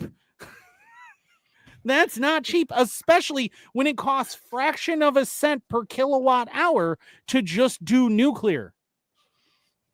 And that's the problem, is they have dragged and marginalized and wrecked the reputation of nuclear power so badly. They're like, we don't want a Chernobyl in the United States. That's why we're outlawing nuclear power. Motherfucker, if nuclear power was so bad, why the hell do we use it exclusively on our submarines and our aircraft carriers? There are three major nuclear power incidents. Major nuclear power incidents. Let me specify. Major nuclear power incidents that are considered truly major in the world. 3. I bet you can name them, even not being as into nuclear power as I am. Chernobyl, Fukushima, and 3 Mile Island. Ding! That's it. And that's fucking it. That's over the last 80 years. And 3 Mile Island, I want to point out 3 Mile Island wasn't really particularly a big deal.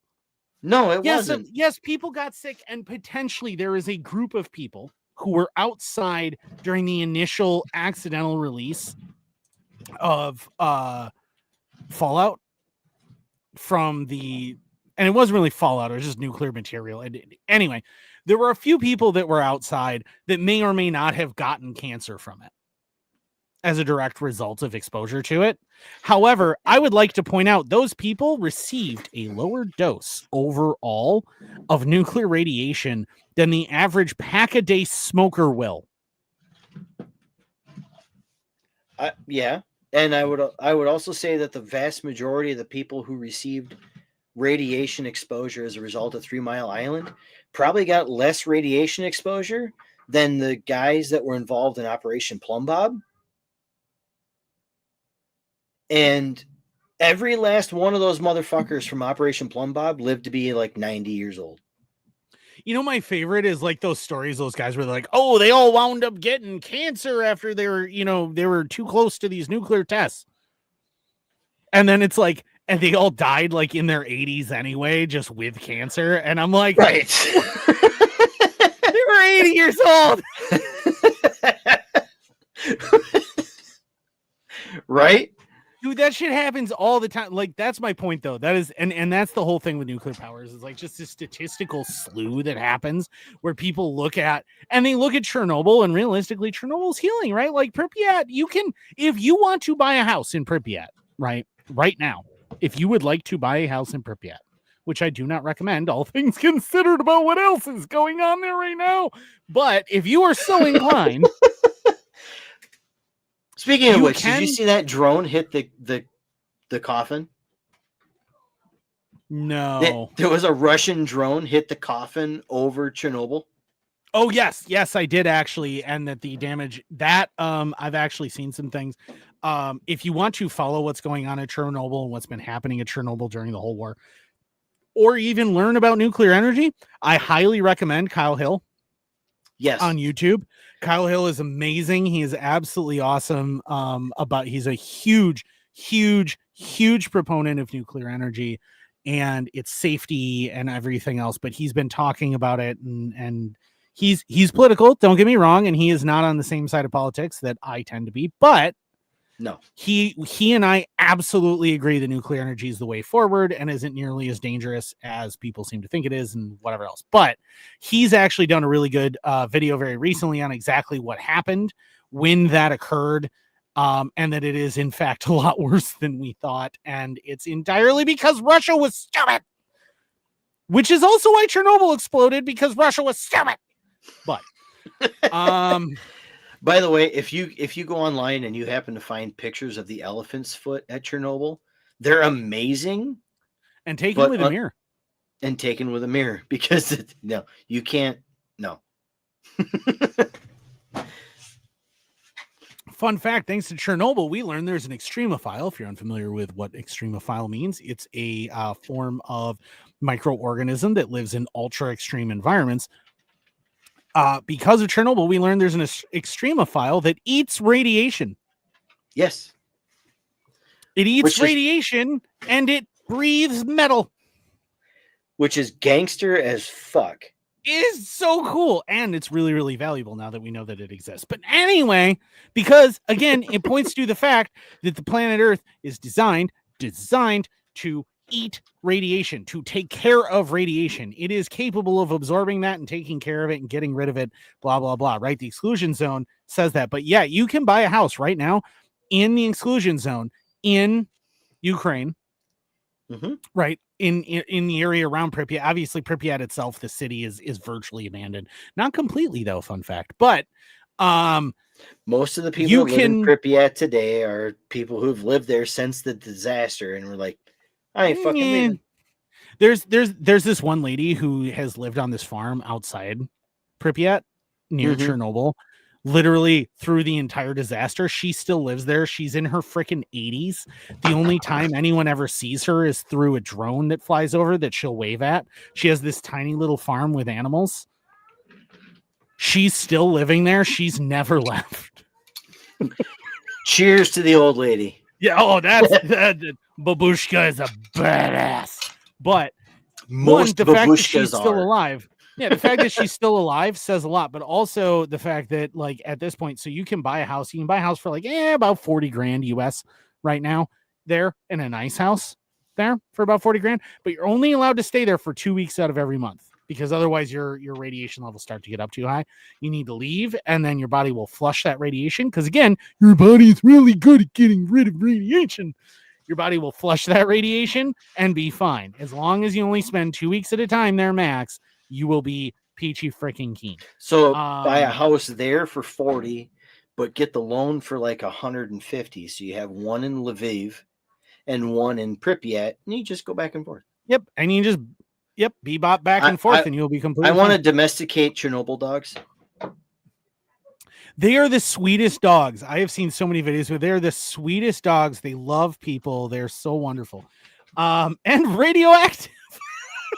Extremely radioactive. Literally radioactive. But yes. So fun fact, they're actually growing apples in the exclusion zone now. and you can buy an apple vodka called Atomic, Atomik. It's got a pig on it. It's called Atomic. You can buy a vodka, an apple vodka that is made within the exclusion zone of Chernobyl. I haven't had it yet. I really, really want to. I'm going to buy a bottle as soon as I get a chance, especially because, fun fact, the distillation process gets rid of all radiation. Fantastic. So before we get into the whole poacher thing, I just want to touch on these last two other ones that we had here. One is United States has canceled about 1 in 10 active federal commercial real estate leases.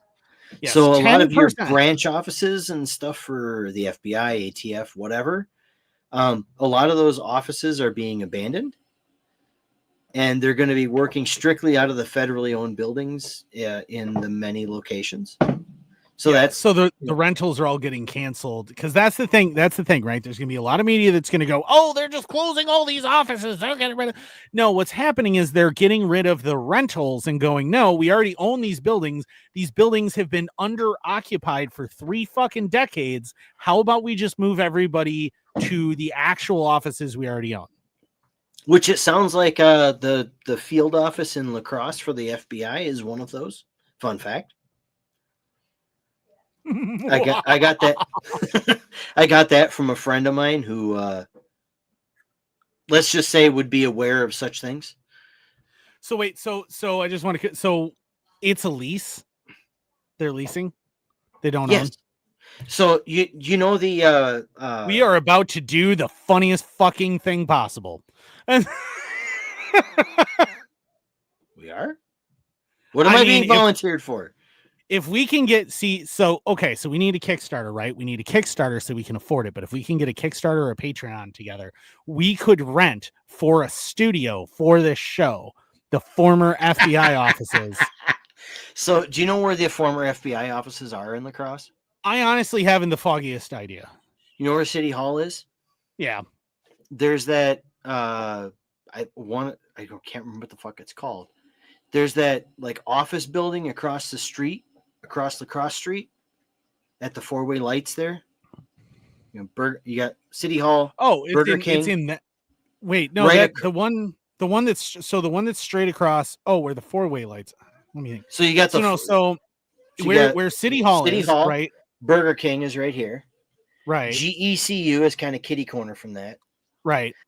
Across the corner from City Hall and GECU, on the same side of the street as Festival Foods down the road. In those buildings, that's where it's at. Oh, it's in all the. I actually know who owns those. I know the guy that owns those. So just saying that's where it was. So we used to call those buildings the Belted Marshmallows. I can see why. And then they repainted them green instead of white, unfortunately. But they totally looked like Belted Marshmallows. It was yeah. But yes, 500 lease terminations to the total so far. It's about 1 in 10 active federal commercial real estate leases. One of the things that the reason I wanted to talk about this real quick was the fact that it mentions Doge updated its website early Monday, showing 748 lease terminations totaling roughly 9.6 million square feet and $600 million in annual savings. Yep. Just in leasing office space for the FBI to have branch offices. Or not just the FBI, but federal. So it's important to note here too that and I don't want to go through the whole article because a lot of it's kind of whiny, but one of the things is that a bunch of these huge real estate developers, because they mentioned real estate developers are going to be hard hit. It's important to note that there's 5 major real estate holding companies that own almost all of these locations. Right. And almost all of the locations that those holding companies own are leased by the federal government. So the reason right now there's such an outcry is because the principal investors in those real estate companies. Okay, you following? The principal investors in those real estate companies are also the principal investors in a bunch of media companies and a bunch of private equity firms. And so what winds up happening? Suddenly, they're losing out on $600 million in revenue. And all of a sudden, the media is going, oh, look at all how chaotic and terrible and awful Doge is, cutting all of this out.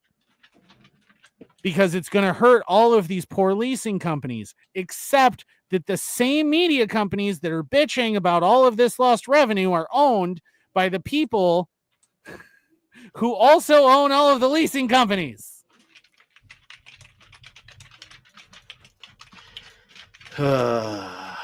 Almost like there's a whole wag the dog thing going on there. Right? Yeah, this would be the equivalent. Okay, this would be the fucking equivalent of like, I own a defense contractor and I own, I don't know, the majority controlling interest in CNN.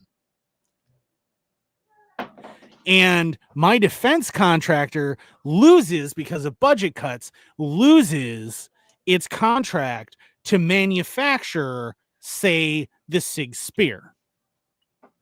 Yep. And I go, the military doesn't want your boys that you're sending off to war to have the best possible armament on CNN. But is it the best possible armament? Who fucking knows? In my opinion, absolutely fucking not. But are you saying the 277 Fury is not the end all be all amongst infantry calibers? I'm saying that if you wanted a larger caliber weapon, you could have saved an entire pound and still gotten a full powered rifle cartridge that worked just fucking peachy and had all of its kinks worked out by going with a SCAR-S. But then you have to deal with that effing company. But you know. Oh, you mean the experts in weapons manufacturing have been operating more than 150 years? Then? You mean the same company that literally I bought a 10 millimeter handgun from them? It had an out of battery discharge, and then they go, "Not our problem." Well, but yes, and they make the mag. I just want to point out they do make the mag, which most of you will know as the 240, the M240. That is an FN mag. Okay. So, counterpoint. They also make the 5.7, which is a hell of a pistol. If you want to defeat body armor, die. Depends on the body armor.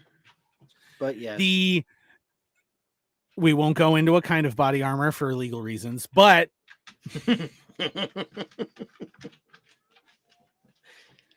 I don't know if you saw Papa Kalash's test of the doors of the Cybertruck and their bulletproofness, but the 5.7 came close to punching through. And is the only pistol caliber that did. I mean, that checks out. I mean, you're talking about basically a needlepoint bullet that's going through the. I mean, because it's about speed. It's a matter of physics. It's about speed. Yes, remember that if you increase the mass of a projectile, you increase its impact energy by only a factor of 1. However, if you increase its velocity, you increase its impact energy by a factor of 2. Yeah, I had to chuckle. Weren't we just talking about Stargate? Yes, the P90. Yeah. By the way, if you are somebody who owns a P90S and you never SBR'd it, what are you doing with your life? Also, if you're somebody who owns a P90 and you would like to have us shoot it and review the weapon, please let me know as soon as humanly possible. I can say from firsthand knowledge, the P90 is a fun weapon to shoot. It's garbage. God, it's one of the worst submachine guns that anyone has ever invented. It's so terrible. It's fun to shoot. I said it's fun to shoot. I didn't say it was a good weapon. I said it was fun to shoot. It's so bad. It's fun to shoot. That's all I said. I didn't say it was a good gun or any of that. I said it was fun to shoot. It's not that it's unreliable. It's that any kind of stoppage remediation is a giant pain in the ass. It's that the manual of arms is a giant pain in the ass. It's that they're kind of flimsy because of what they're built out of and what their magazines are built out of. They themselves, when they function well, are perfectly serviceable submachine guns. However, that is not all there is to a service weapon, which is why I don't understand why you would go with P90s other than you want to look futuristic. In which case you might as well go with a tactical tuna for your main battle rifle. Honestly, what always bothered me was the fact that nobody ever, I shouldn't say nobody, because I know they're out there. Nobody ever built a standard, I guess, AR pattern rifle for serviceability with the 5.7 cartridge. Why? Because that's why. Because why? I guess it doesn't do anything that 5.56 isn't already capable of doing. No, that's not true.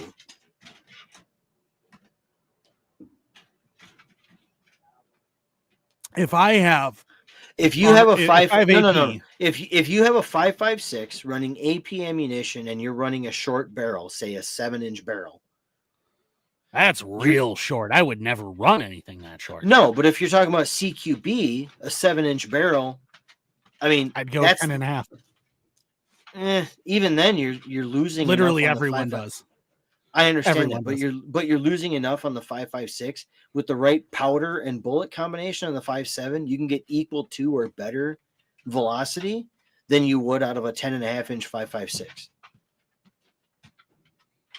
Yeah, but realistically, supply chain, logistics, blah blah blah. Remember, logistics win wars. This is one of those things I bring up all the time.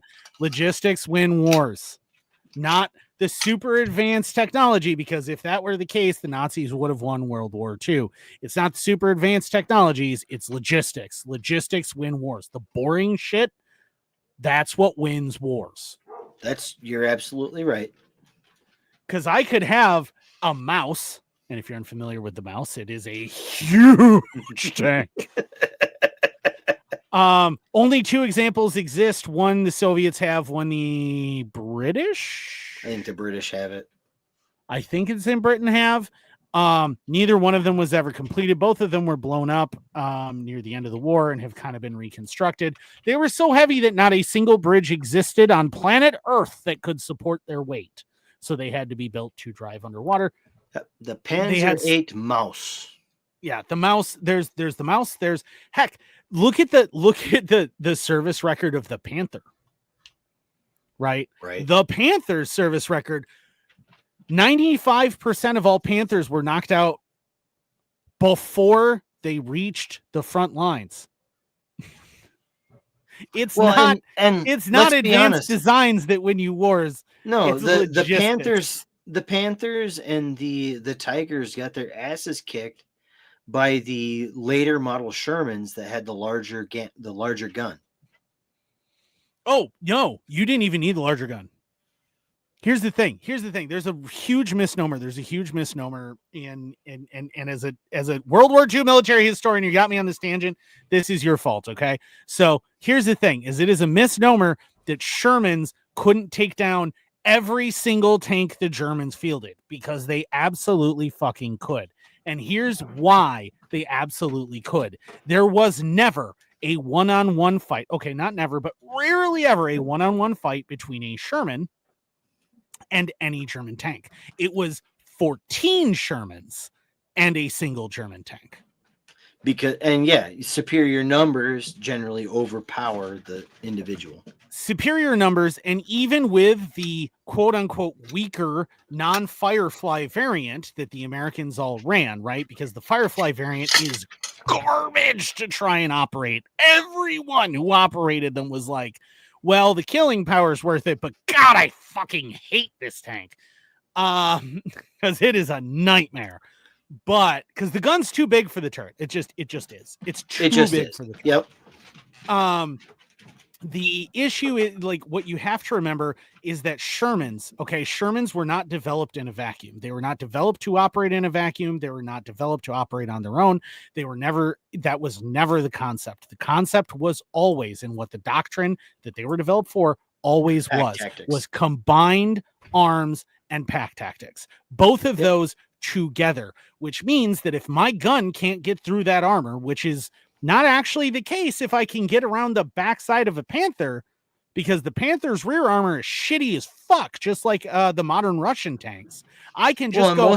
Most of the turret armor is shit too, so it doesn't. And that's any generation of tank. All I have to do is I just have to either get around into your turret ring, or I have to get around into your engine. And the moment that goes down, your tank is disabled. You are a sitting duck. And now what I do, or I just break a track. If I break your track, you're a sitting duck. So what do I do now? Now I call in P-38 Lightnings. I call in P-51 Mustangs, and you are going to be blown to pieces. That is all I need to do. One thing, and that is the idea of the Sherman.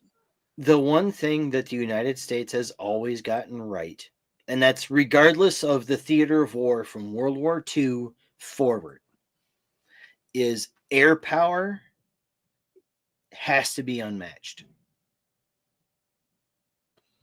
I mean, it's to a certain extent, but here's the thing: like the negative reputation of the Sherman almost entirely exists because of one guy who worked in one repair unit in one section of the front, who wrote a book that has been so discredited so many times as the ramblings of a whiny little bitch who only repaired broken shit. Right. He didn't see the longevity of those units on the front line that were always on the front line. Well, all he saw was the ones that took hits. But it's not even no. It's not even the longevity of the units, right? Because here's the thing about the Shermans: they're not meant to be to last long, because they don't need to. They just need to protect the crew. That's it. That's their goal. If a Sherman's disabled but the crew survives, it's a good Sherman. If the Sherman's disabled, the crew survives. You know what happens? They walk 15 to 20 meters back, find their infantry, hitch a ride, go back and get a new tank, and they're back in the fight in 3 hours. They don't care that Sherman went down. No, the idea behind the Sherman was build as many as possible, and if we lose one, so what? We'll give them another one. Exactly. That's why the transmission is in the very front, because the transmission is super easy to unbolt and replace, and it's a hell of a lot of hardened steel all packed together. So if you hit that with a round, it stops in the transmission. I unbolt it, I replace it, boop, done. And now that tank's back up, and now I find a new crew to take over this repaired tank. The thing is, this dude, so you know that whole, like, I'm sure a bunch of people have heard the whole, oh yeah, the Germans called them Zippos because they always lit on the first one. No, that never happened. That is a blatant fucking lie perpetrated by this dude who wrote a single fucking book. A guy who is so discredited, so disgraced in World War II historian circles that no one even mentions his name anymore. Okay? Because he is that stupid. His shit is that proven to be a lie. He's full of that much shit. Because none of this is true. None of what he said was true. You know what got called Zippos? Tigers. Tigers got called Zippos because they leaked so much oil all over their own engine. All you needed to do was provide a spark. And boom. And they burned. All right. Anyway, now that I've corrected now that we're off the World War II. Yes, now that we're off the World War II tangent, we're going to get to this story about a poacher. God, this is funny. This is the biggest laugh. We're ending on the biggest laugh of this. It's a lifetime hunting ban for the third time.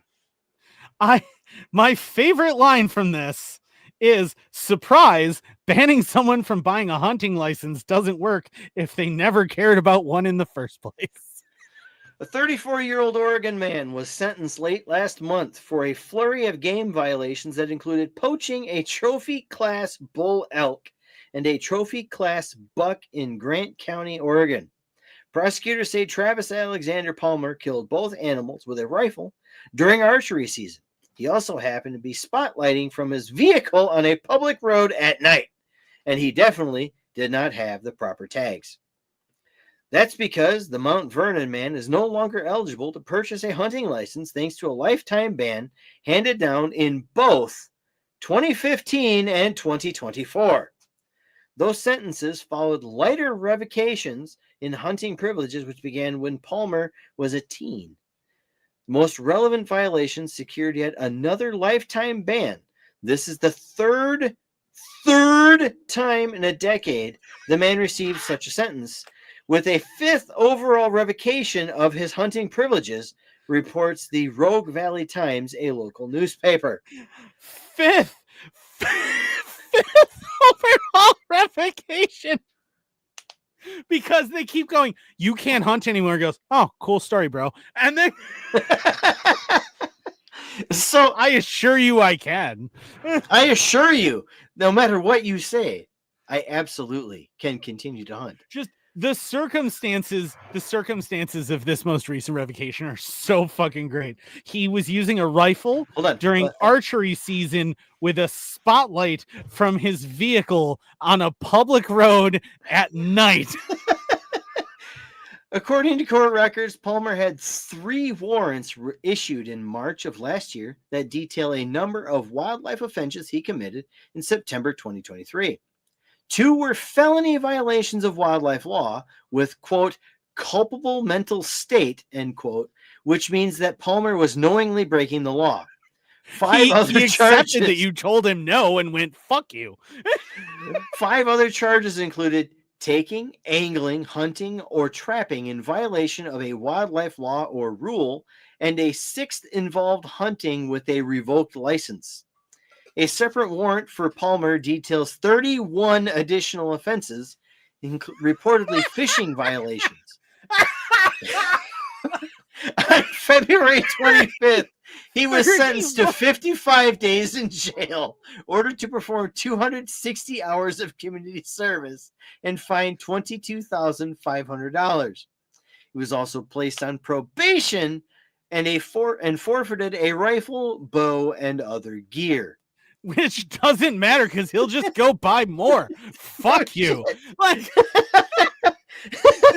this dude, he just does not give a fuck. He's like, no, I'm gonna feed my family and myself and my family however I want, and I don't give a shit what the government has to say about it. I don't care. Which don't care. Realistically, what you have to is say. the right way.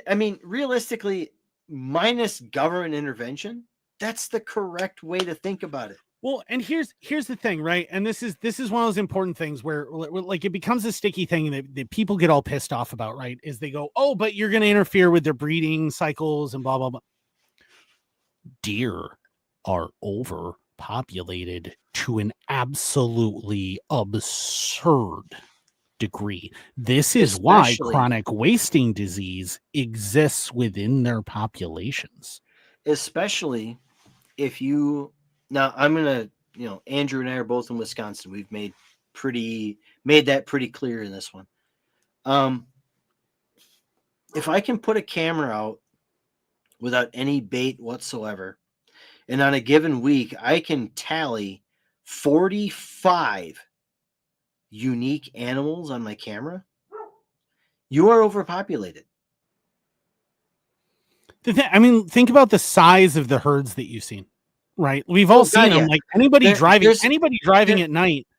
There's a spot down by where I hunt in Lafarge, which Bo is well aware of now, where I shit you not, if you go out there and sit on any given night, there are 100 deer in that field. Herds should not be that big. It should be maybe 20 or 30 coming out into that field, tops. Again, this is why chronic wasting disease has become a problem, because when you have that many individuals packed that closely together with absolutely no outside predator pressure, nature goes, well, I'm going to have to step in here. Well, yeah, balance this out. And everybody says, and everybody claims that the problem with CWD came from hunting farms where they brought animals from out west. And while there's a degree of truth to that, if it wasn't for the overpopulation in the first place, it'd be onesie twosie. It wouldn't be the entire state. Well, here's the other thing too, is like, keep in mind that chronic wasting disease is a prion disease. Okay. Yes. Prion diseases are some of the most horrifying things you've ever heard of. Basically, prion disease is when you ingest a protein That's misfolded. Okay, that is misfolded, and its misfold causes all of the other proteins in your entire fucking body to start unfolding. Yes. Guess what your body is made out of? Proteins. Protein. Guess what deoxyribonucleic acid really is? It's a string of amino acids that direct nothing but proteins. So when all of those things start unfolding, that's a bad problem. things happen. And you know where it gets even more horrifying? Fun fact is there's no way to stop it. No. Well, once it starts, you're going to die. Yes, and in humans, it's called Creutzfeldt-Jakob disease. That is the primary human version of a prion disease. In cows, it's called mad cow disease. Yes, it's and so also tangentially, fun fact, they've been starting to isolate spike proteins from people who have received the mRNA jabs that are in fact imitating prion diseases, and that's what's causing the misshapen protein-laden blood clots that are killing people. Prion is protein ion. It is an ionized protein, which means that it will not fold the way it is supposed to. However, I will state that there's never been a documented case of CWD being zoonotic. Right, because we human beings have such dramatically different proteins in our body, in general, like, and our DNA is so different, we really should not pick that up. However, the fact that cattle start picking it up, deer start picking it up when they're overpopulated, when they're hyperpopulated, and it balances out the populations, tells you that maybe this is something built in to offset populations, and the populations are too fucking high. Okay, which means if you are worried, if you are going to sit here and you're going to argue with us about this right now, and you are worried, oh, but you're going to interfere with their breeding populations, oh, but you're going to interfere with, they're already overpopulated, and do you think that wolves go, we shouldn't be hunting these elk, we shouldn't be hunting these deer, we shouldn't be hunting these moose because they're breeding? No, they go, oh boy, babies, they're more tender. Yep. Which, by the way, is also kind of the theory behind some of the hunting practices that happen. But neither here nor there. What I will say, this guy isn't doing anything wrong. He's feeding himself, he's feeding his fucking family in a natural, reasonable fucking way, and the government just keeps trying to tell him no, and he keeps going, no, fuck you. Palmer is a habitual offender who does not care what restrictions are placed on him, District Attorney Jim Carpenter told RV Times. He is going to trophy hunt or fish as he wishes without regard for the law or people. He's not going after trophies, though. He's going after food, man.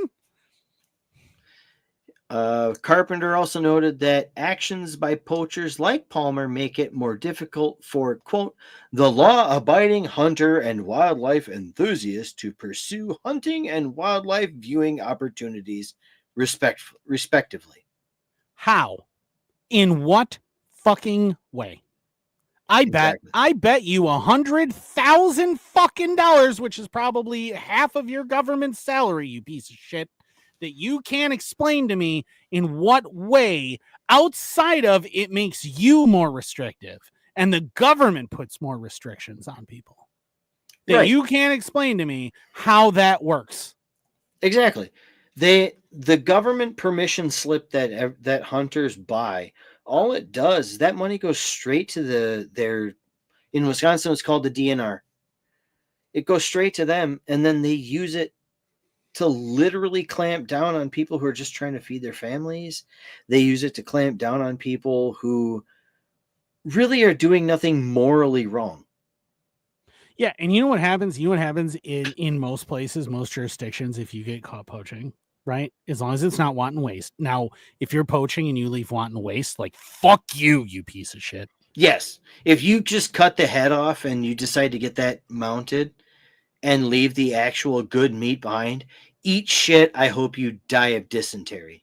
Yeah, no, at that point I fucking hate you. But if you're taking everything, you're using everything, whatever else, you're hunting to feed yourself, you're hunting to feed your family, provide materials. That's why does the government get to tell you no? Yeah. Exactly. Why does the government get to tell you no? And who are the overlords to tell you that you can't feed your family? But you know what's funny is if you get caught right poaching and it's not wanton waste, they just seize all of your kill and then they donate it to a local family. Mm-hmm. Thereby they seize your kill. That is the purpose. Yeah, they seize your kill. They seize the firearm or crossbow or bow, whatever you use to do it. They seize they seize the kill. They seize the weapon used to harvest, and sometimes they'll seize the vehicle that you used in, like in this case where he was hunting by spotlight. Yeah, they're legally allowed. Anything that touches that poach, they're allowed to take. Yep, including your house. Fun fact. Yes, including your fucking house. How is that fair? So what they will do, okay, is if you poach that and you get caught, they will take your guns, your bows, your licenses, your vehicle that you need to get, maybe to work to help support your family. They will take your house in which your family lives, and then they will take that poach and give it to another poor family which is currently on food stamps, possibly in government housing, living on the government. That is what they will do. Yep. Or they'll give it to a food pantry where that kill gets distributed amongst those who come to get food from that food pantry. Who are most likely those people. Let's be honest. Let's be honest. I just want to point out, so what this is, right? What this is none of this is punishment because you're threatening ecology. None of this is punishment because you interfered with the breeding populations, you're threatening to make things endangered or anything else, right? None of this is that. This is them saying, how dare you figure out how to operate outside of government taking care of you. Mm-hmm. We're going to now give this to someone who is obeying the rules and letting government take care of them. Yep. That's what that is. That is always what that is. But I think this is fucking hilarious because, like, they keep telling him no, and they're like, "Well, we're revoking your hunting license forever." Cool, I didn't have one in the first place. Cool story, bro. Yeah, cool story, bro. Blam. And then and just like that's why I wanted to reinforce. He was hunting with a gun during bow season from a road, from his truck with a spotlight at night without a license. And you think that revoking his hunting privileges is going to stop this man? He gives no fuck. You have 31 charges on a warrant for his fishing violations. You think he gives a fuck? I would like to state for the record, this man doesn't give a fuck about what you think he can do. He doesn't care. But see, this is also a demonstration, right? We're a little bit over time here, but I just want to point out, this is a demonstration, okay, there's a demonstration of what happens when you well and truly go, what are you going to do to me? All you can do is punish me for taking care of myself and my family. Yep. And when you do that and you go, I'm going to continue to do what I want to do when I want to do it and you can't stop me, all they do is they keep going, but we're not going to authorize you to do it anymore. I didn't need your authorization in the first place. No. I don't care. If I cared about your authorization, I wouldn't have been doing the thing from the word go. This man is as close to free, truly feeling free as you can get right here. Like this dude, motherfucker, like hell yeah, man. Like this dude is care. Spirit animal energy. Yeah, like he just does not care. Every time they're like, well, you got to stop that. And he's like, interesting story. And then someone does it again. And when they're like, cool story, didn't bro. we tell you to stop it? Well, yeah. Okay, why didn't you stop it? Because I don't care what you have to say. Like, fuck you. And they don't know how to react to that. This is not only indicative of how ludicrous permission slips are for hunting, fishing, and all that. This is endemic of how ludicrous it is for gun rights, free speech rights, etc., etc., etc.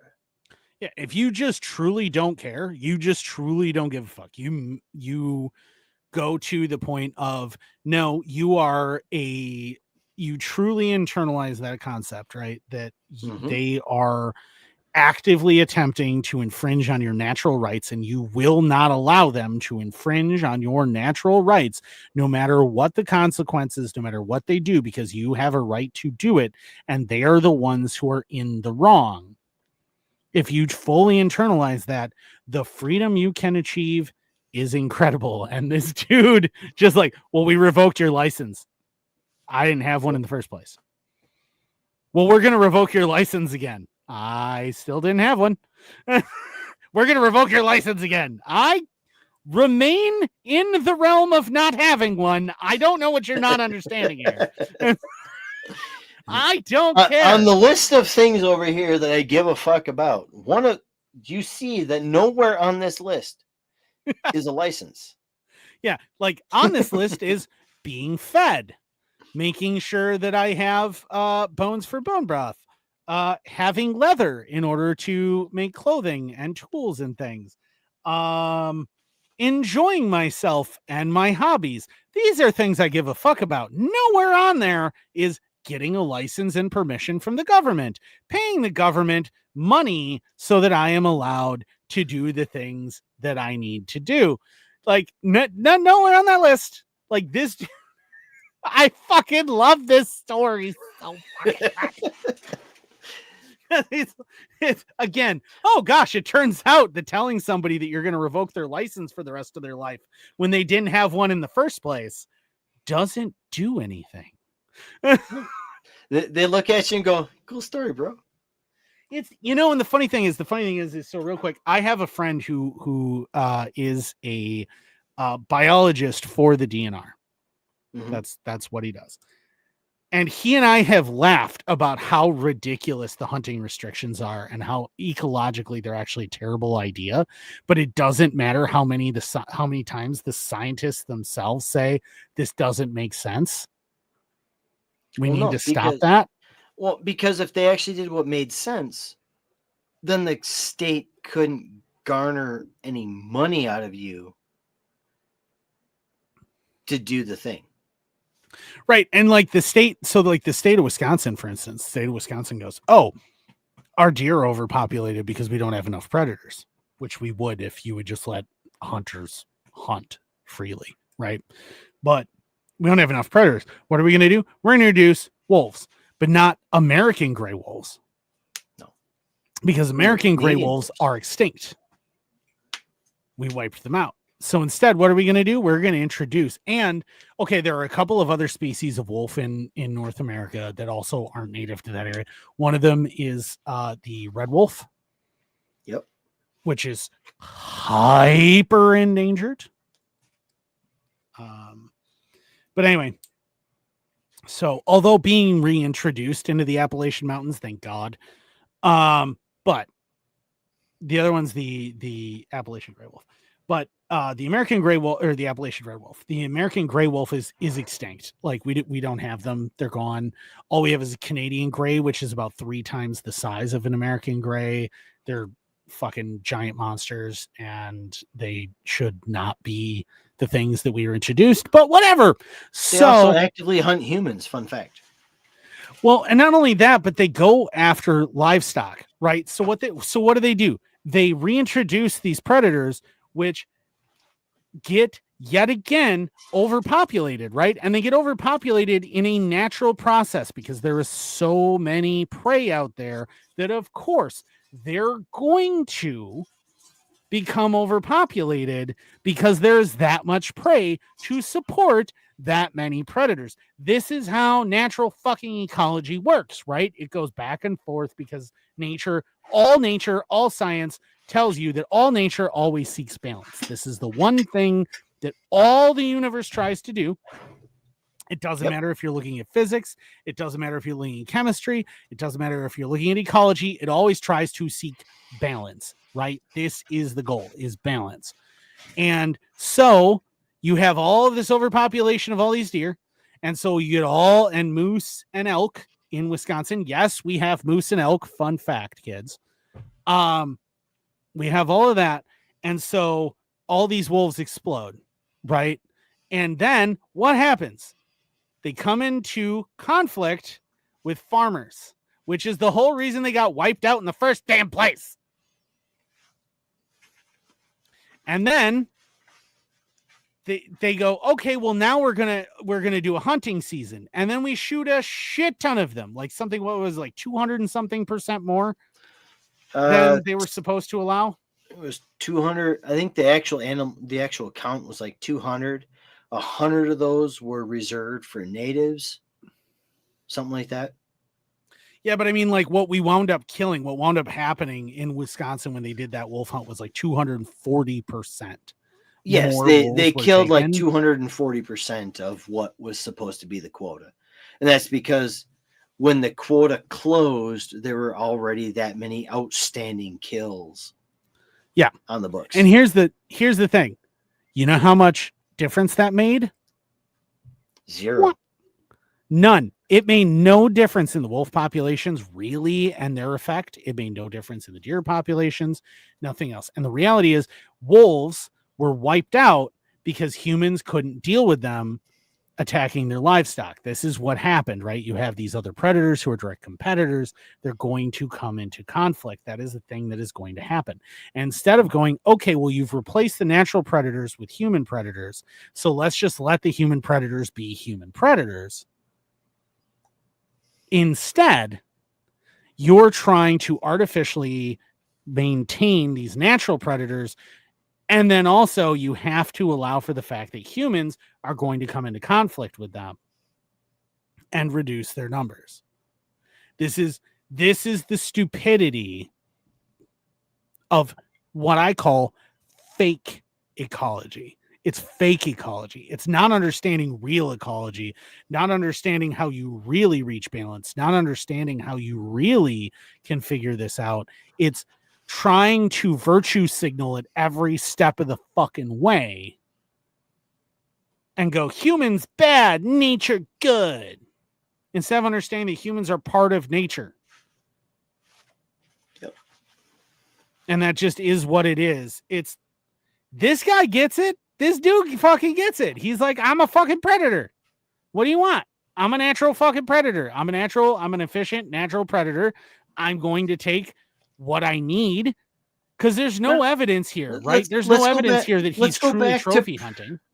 Right. Let's go back to pre-European settlement of the United States. Do you think natives gave a shit whether or not it was spring, summer, fall, or winter that they got their kill? Nope. They gave a shit whether or not they got it, and they understood there were some seasons that it was easier. And you know when those seasons were? Breeding seasons. Which is why all of your deer seasons and all your general hunting seasons line up with the rut. And you know what else that natives really like to get? They really like to get fawns. You know why? Because they have that beautiful speckled color, and that made a beautiful rug. That made a beautiful fucking coat. Yeah. When they went after the buffalo, do you think they gave a shit what season it was for the fucking buffalo? No, they ate them. Now, yes, They ate them. white people. That's one of those instances where white people are absolutely to blame. God, are they to blame? But don't disagree with that whatsoever. God, are white people so to blame for the loss of the buffalo? I don't even have the beginnings to explain to you how horrid. If you like animals and ecology at all, how truly horrific the extermination of the buffalo was. But the reality is that there is a way to find a balance, right? You can find a balance between humanity and nature if you are willing to do it. The issue is the government doesn't want that, because if they find that balance, that means that you can harvest your food outside of their control. And it's all about control. At the end of the day, it has always been about control. It will always be about control. And really, game laws in the United States are a holdover from imperial fucking England, who we fought a war against. It's about a class system. Just like, look at how expensive elk, moose, and bear and deer tags are. Oh, and then in Look Wisconsin, at the restrictions. they're talking about increasing the prices on all of those by like 100%. Look at how expensive they are. Who needs it the most? Poor people. You know what? That's who they're targeting ultimately with those price increases, right? It's just That's like who they're gun fucking laws. targeting. It's just like gun laws. It's just like Same NFA thing. laws. It's the same thing. They're just trying to price people who can't afford it out of the market. Period. Yeah. Contrary to popular belief, if you live in the United Kingdom, you can absolutely own a firearm, and almost any firearm you want. But the licensing for it is going to be incredibly expensive. And there are going to be some additional restrictions now where you need to be part of the peerage in order to own certain weapons. Okay. It's a class system. Pricing it super high to get the licensing is a class system. This is across most of Europe, across the United Kingdom. We see it in Ireland.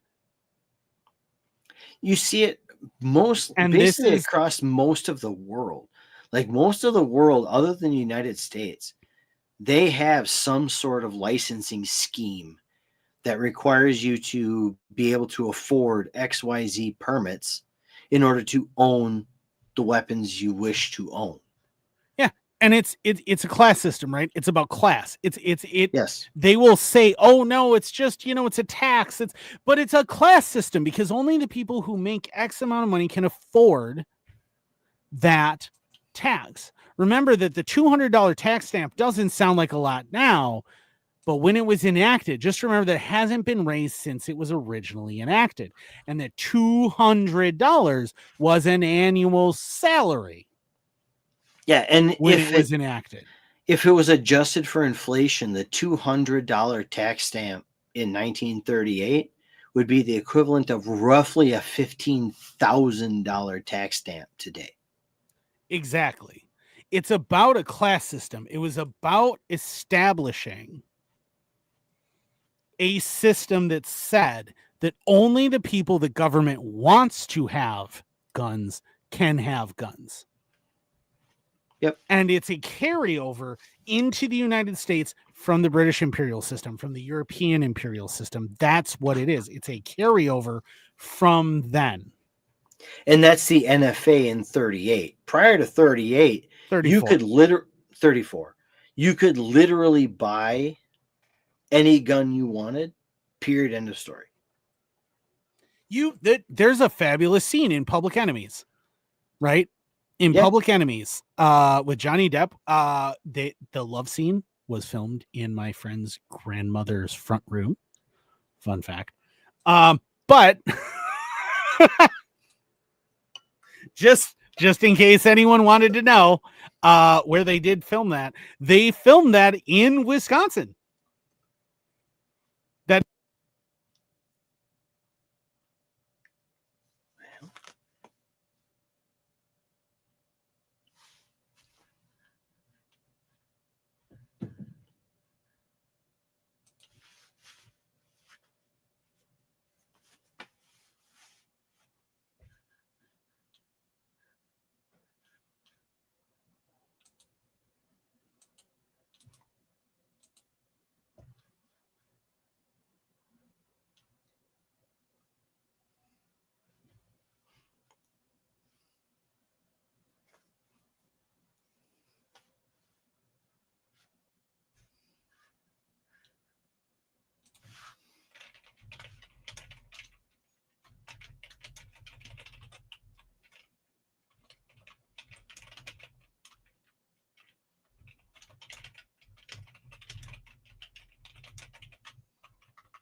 whoops. Okay, do I have audio now? I think I have audio now. Yeah, we got you now. I was just getting ready to say, I can't hear fuck all.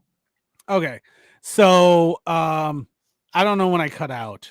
But the scene in Public Enemies, the love scene in Public Enemies takes place actually was filmed in a friend of mine's grandma's front room in Burlington.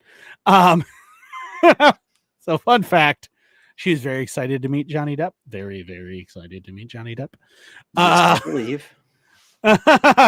But well, and his girlfriend really was from like Chippewa Falls area, right? Somewhere around there. But anyway, so it wasn't that movie. I realized it's not actually that movie. So it is the one with Bonnie and Clyde, where they hunt down Bonnie and Clyde. That one. Okay. In that one, there is a scene where the former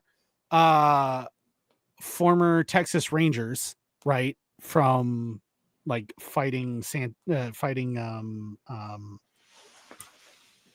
I'm spacing. There's more history facts in my brain than I can generally keep up with. But anyway, there's a scene where he walks into a drug or to like a hardware store and he buys like a Colt monitor, which is an improved civilian version of the BAR, and a bunch of other guns. He buys Tommy guns and all sorts of stuff. It's all full auto and blah, blah. He buys it all. He buys all his ammo, everything. And he just walks into the hardware store, buys it all, has it all put in boxes, and then just leaves with it. Before 1934, that was a thing you could do.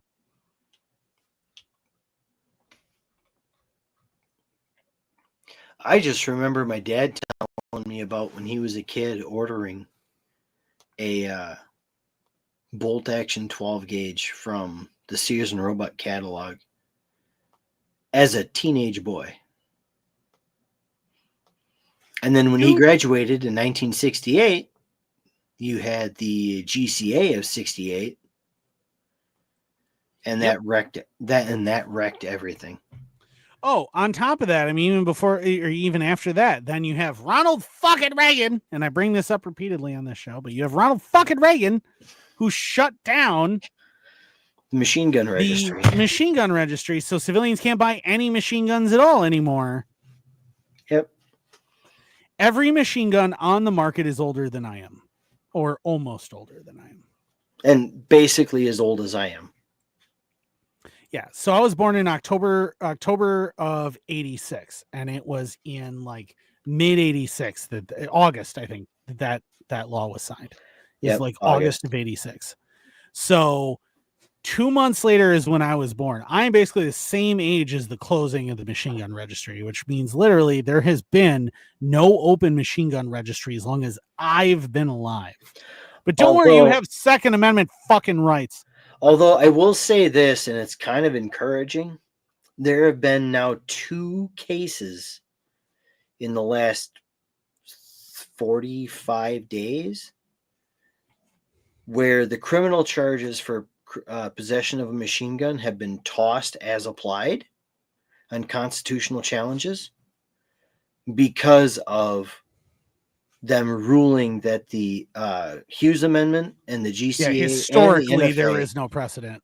Yep, are unconstitutional based on the Bruin decision. So now that there have been 2 as applied charge dismissals for possession of a machine gun, I would expect sometime within the next couple of years, probably, that's going to be actively challenged. But understand that it took us 40 fucking years to get to the point where those charges were being dismissed, even on an as applied challenge. You know, my favorite part is that the closing of the Hughes Amendment happened because Ronald Reagan signed into law a law that was the Firearms Owners Protection Act. Yep. They added the Hughes Amendment to it because they thought the Hughes Amendment was going to be a poison pill that would cause Ronald Reagan to veto it. Forgetting that Ronald Reagan was a California Democrat. Yep. And that he was, in fact, the governor who signed all of the earliest of all of the gun restrictions in California. Mm-hmm. Including the open carry restrictions as a direct result of the Black Panthers showing up on the steps of, I think, Oakland City Hall while carrying rifles. Yeah, exactly. Like this, if you claim that you are conservative, sounds like your dogs are losing their minds.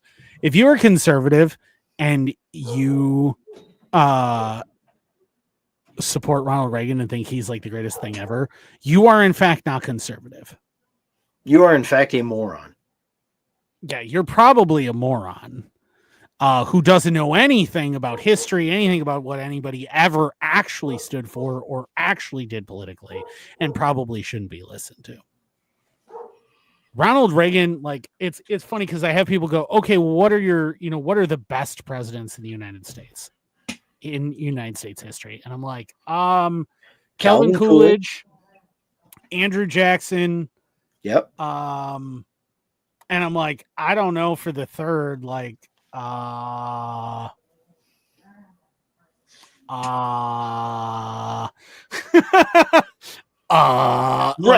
It's literally those 2. There's the only 2 presidents that are worthy. You know what? James Monroe. I'll go with James Monroe, right? Monroe Doctrine, James Monroe. Right. Okay, cool. All right. Those are the 3, right? Who are your 3 worst? And then they stare at me dumbfounded. They stare at me fucking dumbfounded when I go, Abraham Lincoln. Yep. Number 1 worst president in the United States history. Woodrow Wilson and FDR. Yep. Followed closely behind by Ulysses S. Grant because oh boy. But and in that same vein, I mean, you have to obviously include Jimmy Carter, Joe Biden, Barack Obama. I mean, they're in the top or bottom 10 in terms of president. They're terrible, but like I don't think that any modern president like in the past 25 years, 30 years really should be included in that because they're just their entirely separate special value of horrible. I think you have to go back. Like I think everybody after Bush Sr. is in their own separate category. To a point, I agree with you. I will say that it's kind of refreshing, although disheartening, to realize that the last time the U.S. had a balanced budget was under Crazy Willie. You know what else is funny is that the last time that the U.S. Did not have a national debt was under Andrew fucking Jackson. That's true too. And it's only gotten exponentially worse with successive administrations. Yeah. And again, this is just a huge tangent. And like, I don't even know how far we can actually upload this as audio because we're at almost 2.5 hours, almost a half hour over. But we'll see what happens. I don't know how long this can go, but I do want to say, like, you know what, if you let us know if you guys want like us to do a Patreon where we do like a post show and we just continue to rant after that 2 hours and talk about shit. Like, let us know, because I'm totally down to do that. If you give me money. Like, Absolutely. and I mean, it'd be fun to go through and just do a breakdown of I these yeah, I mean, lunatics. it's well, and even just our rambling, our ranting, whatever. But you know, the thing is like, what the whole reason I want a Patreon, the whole reason I want to set up is because I would love to get the advanced features here on StreamYard. I would love to increase our production value, do a bunch of extra stuff. I would love to do that. And I think it would be awesome for us to do Patreon only, like, just you get to hear us rant after the show and continue to talk about shit and whatever. But Or we even, do have to I get mean, going. realistically, we could do a live stream straight from Rumble and we can just go. I mean, we can do that. Yes. I don't know though, like our audio stuff. I don't know what our limits on our audio stuff are. So Oh, well, yeah, there's that. that's my principal concern. But make sure Bo that you says he's check willing out. to pay us. Well, there's one anyway. And otherwise, like, send us a message, send us an email, comment on stuff like that. We just want to know, like, would we actually have a Patreon that would be willing to at least give us enough money to support us to do the StreamYard thing? I want to say it's like $50 a month total. It's not much. I think Like, StreamYard is like $100 a year paid monthly. It's not much, but like, if we could do that, like, and we could at least have the full premium of StreamYard, like, that would be so cool if we could do that, and we could get all the cool stuff, and we could increase our production value. I could do maps, I could do all sorts of stuff, graphs, and we could do video clips and audio clips and all sorts of cool stuff. We could have an intro video and an outro video, and there's all sorts of features that we don't have. Yeah, we don't have because we don't pay for StreamYard because we can't afford to. So if we could do that, that would be super awesome. But speaking of things that we can afford to pay for, check out all of our sponsors. If you would, again, our most recent sponsor this episode, W Energy. They're absolutely awesome. They have amazing flavors. They are no crash energy. It is so great. I have been drinking W for a while and I absolutely love W. I was a 3 monster a day person for a while and I am fully converted Fucking to hell. W. Yeah, I don't, dude. I used to case race, motherfucker. Like, I've done my there's a lot of fair share. caffeine. No, I've done my fair share of case races, but good God, I've 1 monster, or like 1 Celsius a day, and then maybe a couple cups of coffee throughout the course of the day just to not crash. Oh, dude, I would hit 2 Celsiuses a day if that's the equivalent of caffeine, right? 2 God Celsius damn, I'd have a heart attack today, and I have cut way back on my caffeine. Today I can hit 2 Celsius a day and I will be fine. Those little the great value energy packets you can add to water. Fun fact, they're like 230 milligrams of caffeine. Yes, they each are. packet. I will Been do there, 2 done of that. those. I will do 2 of those in a liter bottle of water and slam that in the morning. I love caffeine. Okay. I love caffeine and I love being awake. It's only because cocaine's illegal. Let's be honest. I plead the fifth. Anyway, what's important is I love energy. I love caffeine. I love mental acuity. I like to do this stuff. And W, dude, I can drink W. I can mix that stuff in and I don't crash off of it. I don't need as much. It's completely natural shit. There's not a bunch of artificial stuff in it. It's super great. The flavors are amazing and they have so many flavors available. And they work well if you have a drink mate. All right. If you have a drink mate, which it's like $100, buy one. Trust me, you will love it. It will be a lifesaver. But if you have a drink mate, you can mix that stuff in there, carbonate it, and you even get a carbonated energy drink that tastes fantastic. It is awesome. I love W Energy. And if you use the link in the description or you put in the little code that I have in the description, you get a discount on your W and you support us. W is super awesome. It comes in a giant volume of containers too. It's super, super great. And thank you so much, guys, at W for sponsoring this episode. You guys are fantastic. And we really hope that we can maybe set up a Patreon. We really hope we can get that going because I would love to do this. I'd love to get to the point that I can do this full time. I would love this to just be my job, and then I can just You know, keep I increasing production value, man. I can just was keep literally driving it just up, and talking driving it about up, and this driving with up. was literally just talking about this with the boss. Told her, it'd be awesome if we could do this as our job and maybe do an episode every day or two, that kind of a thing, and be able to sustain ourselves on that. Dude, that would But be amazing. That would be amazing. That would be so cool. I would love that. That would be like my dream job. I would happily, if I, you know what, the other thing that I will suggest, like if you are down with the Patreon, the other thing that I will do is I will set up if we do a Patreon, we have enough interest, we'll set up a Patreon where there will be a tier where you also get all of my history videos. And I will do a bunch of history videos. I will do a history video a fucking week on just talking about all these history topics. And you will learn so much random ass history from and me doing and to be history honest, videos. I'll be here, but he is going to run the show. It's I dude, like, check out if you want to know the kind of stuff that you could possibly be looking at. Check it out. Check out my TikTok, and you will see what I'm talking about, because I've done a bunch of videos on that, and I will do higher production quality and whatever else on that. But anyway, thank you guys for checking us out. Check out our link tree. All of our other sponsors, everybody else is on there. Check out Dave at Poppins Patches, our other big sponsor. This is one of Dave's patches. This is DeWay. Chris This is was wearing also one. The Jolly Roger, which is one of the nerdiest pirate things ever. The tropical shark, all that stuff. Check us out. Check him out. Check out all the designs that we helped with. Check out all that stuff. Super high quality. our T-shirt is no longer available over there, by the way. Well, check out all the stuff at Dave's website, and that is poppinspatches.com.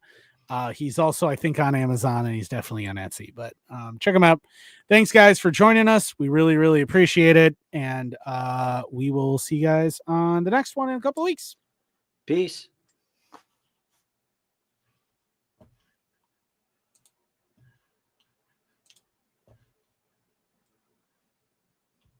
Jesus Christ. No, we don't have an outro, StreamYard. Go away. I know. That's kind of where I'm at. I'm not going to lie. It's still not.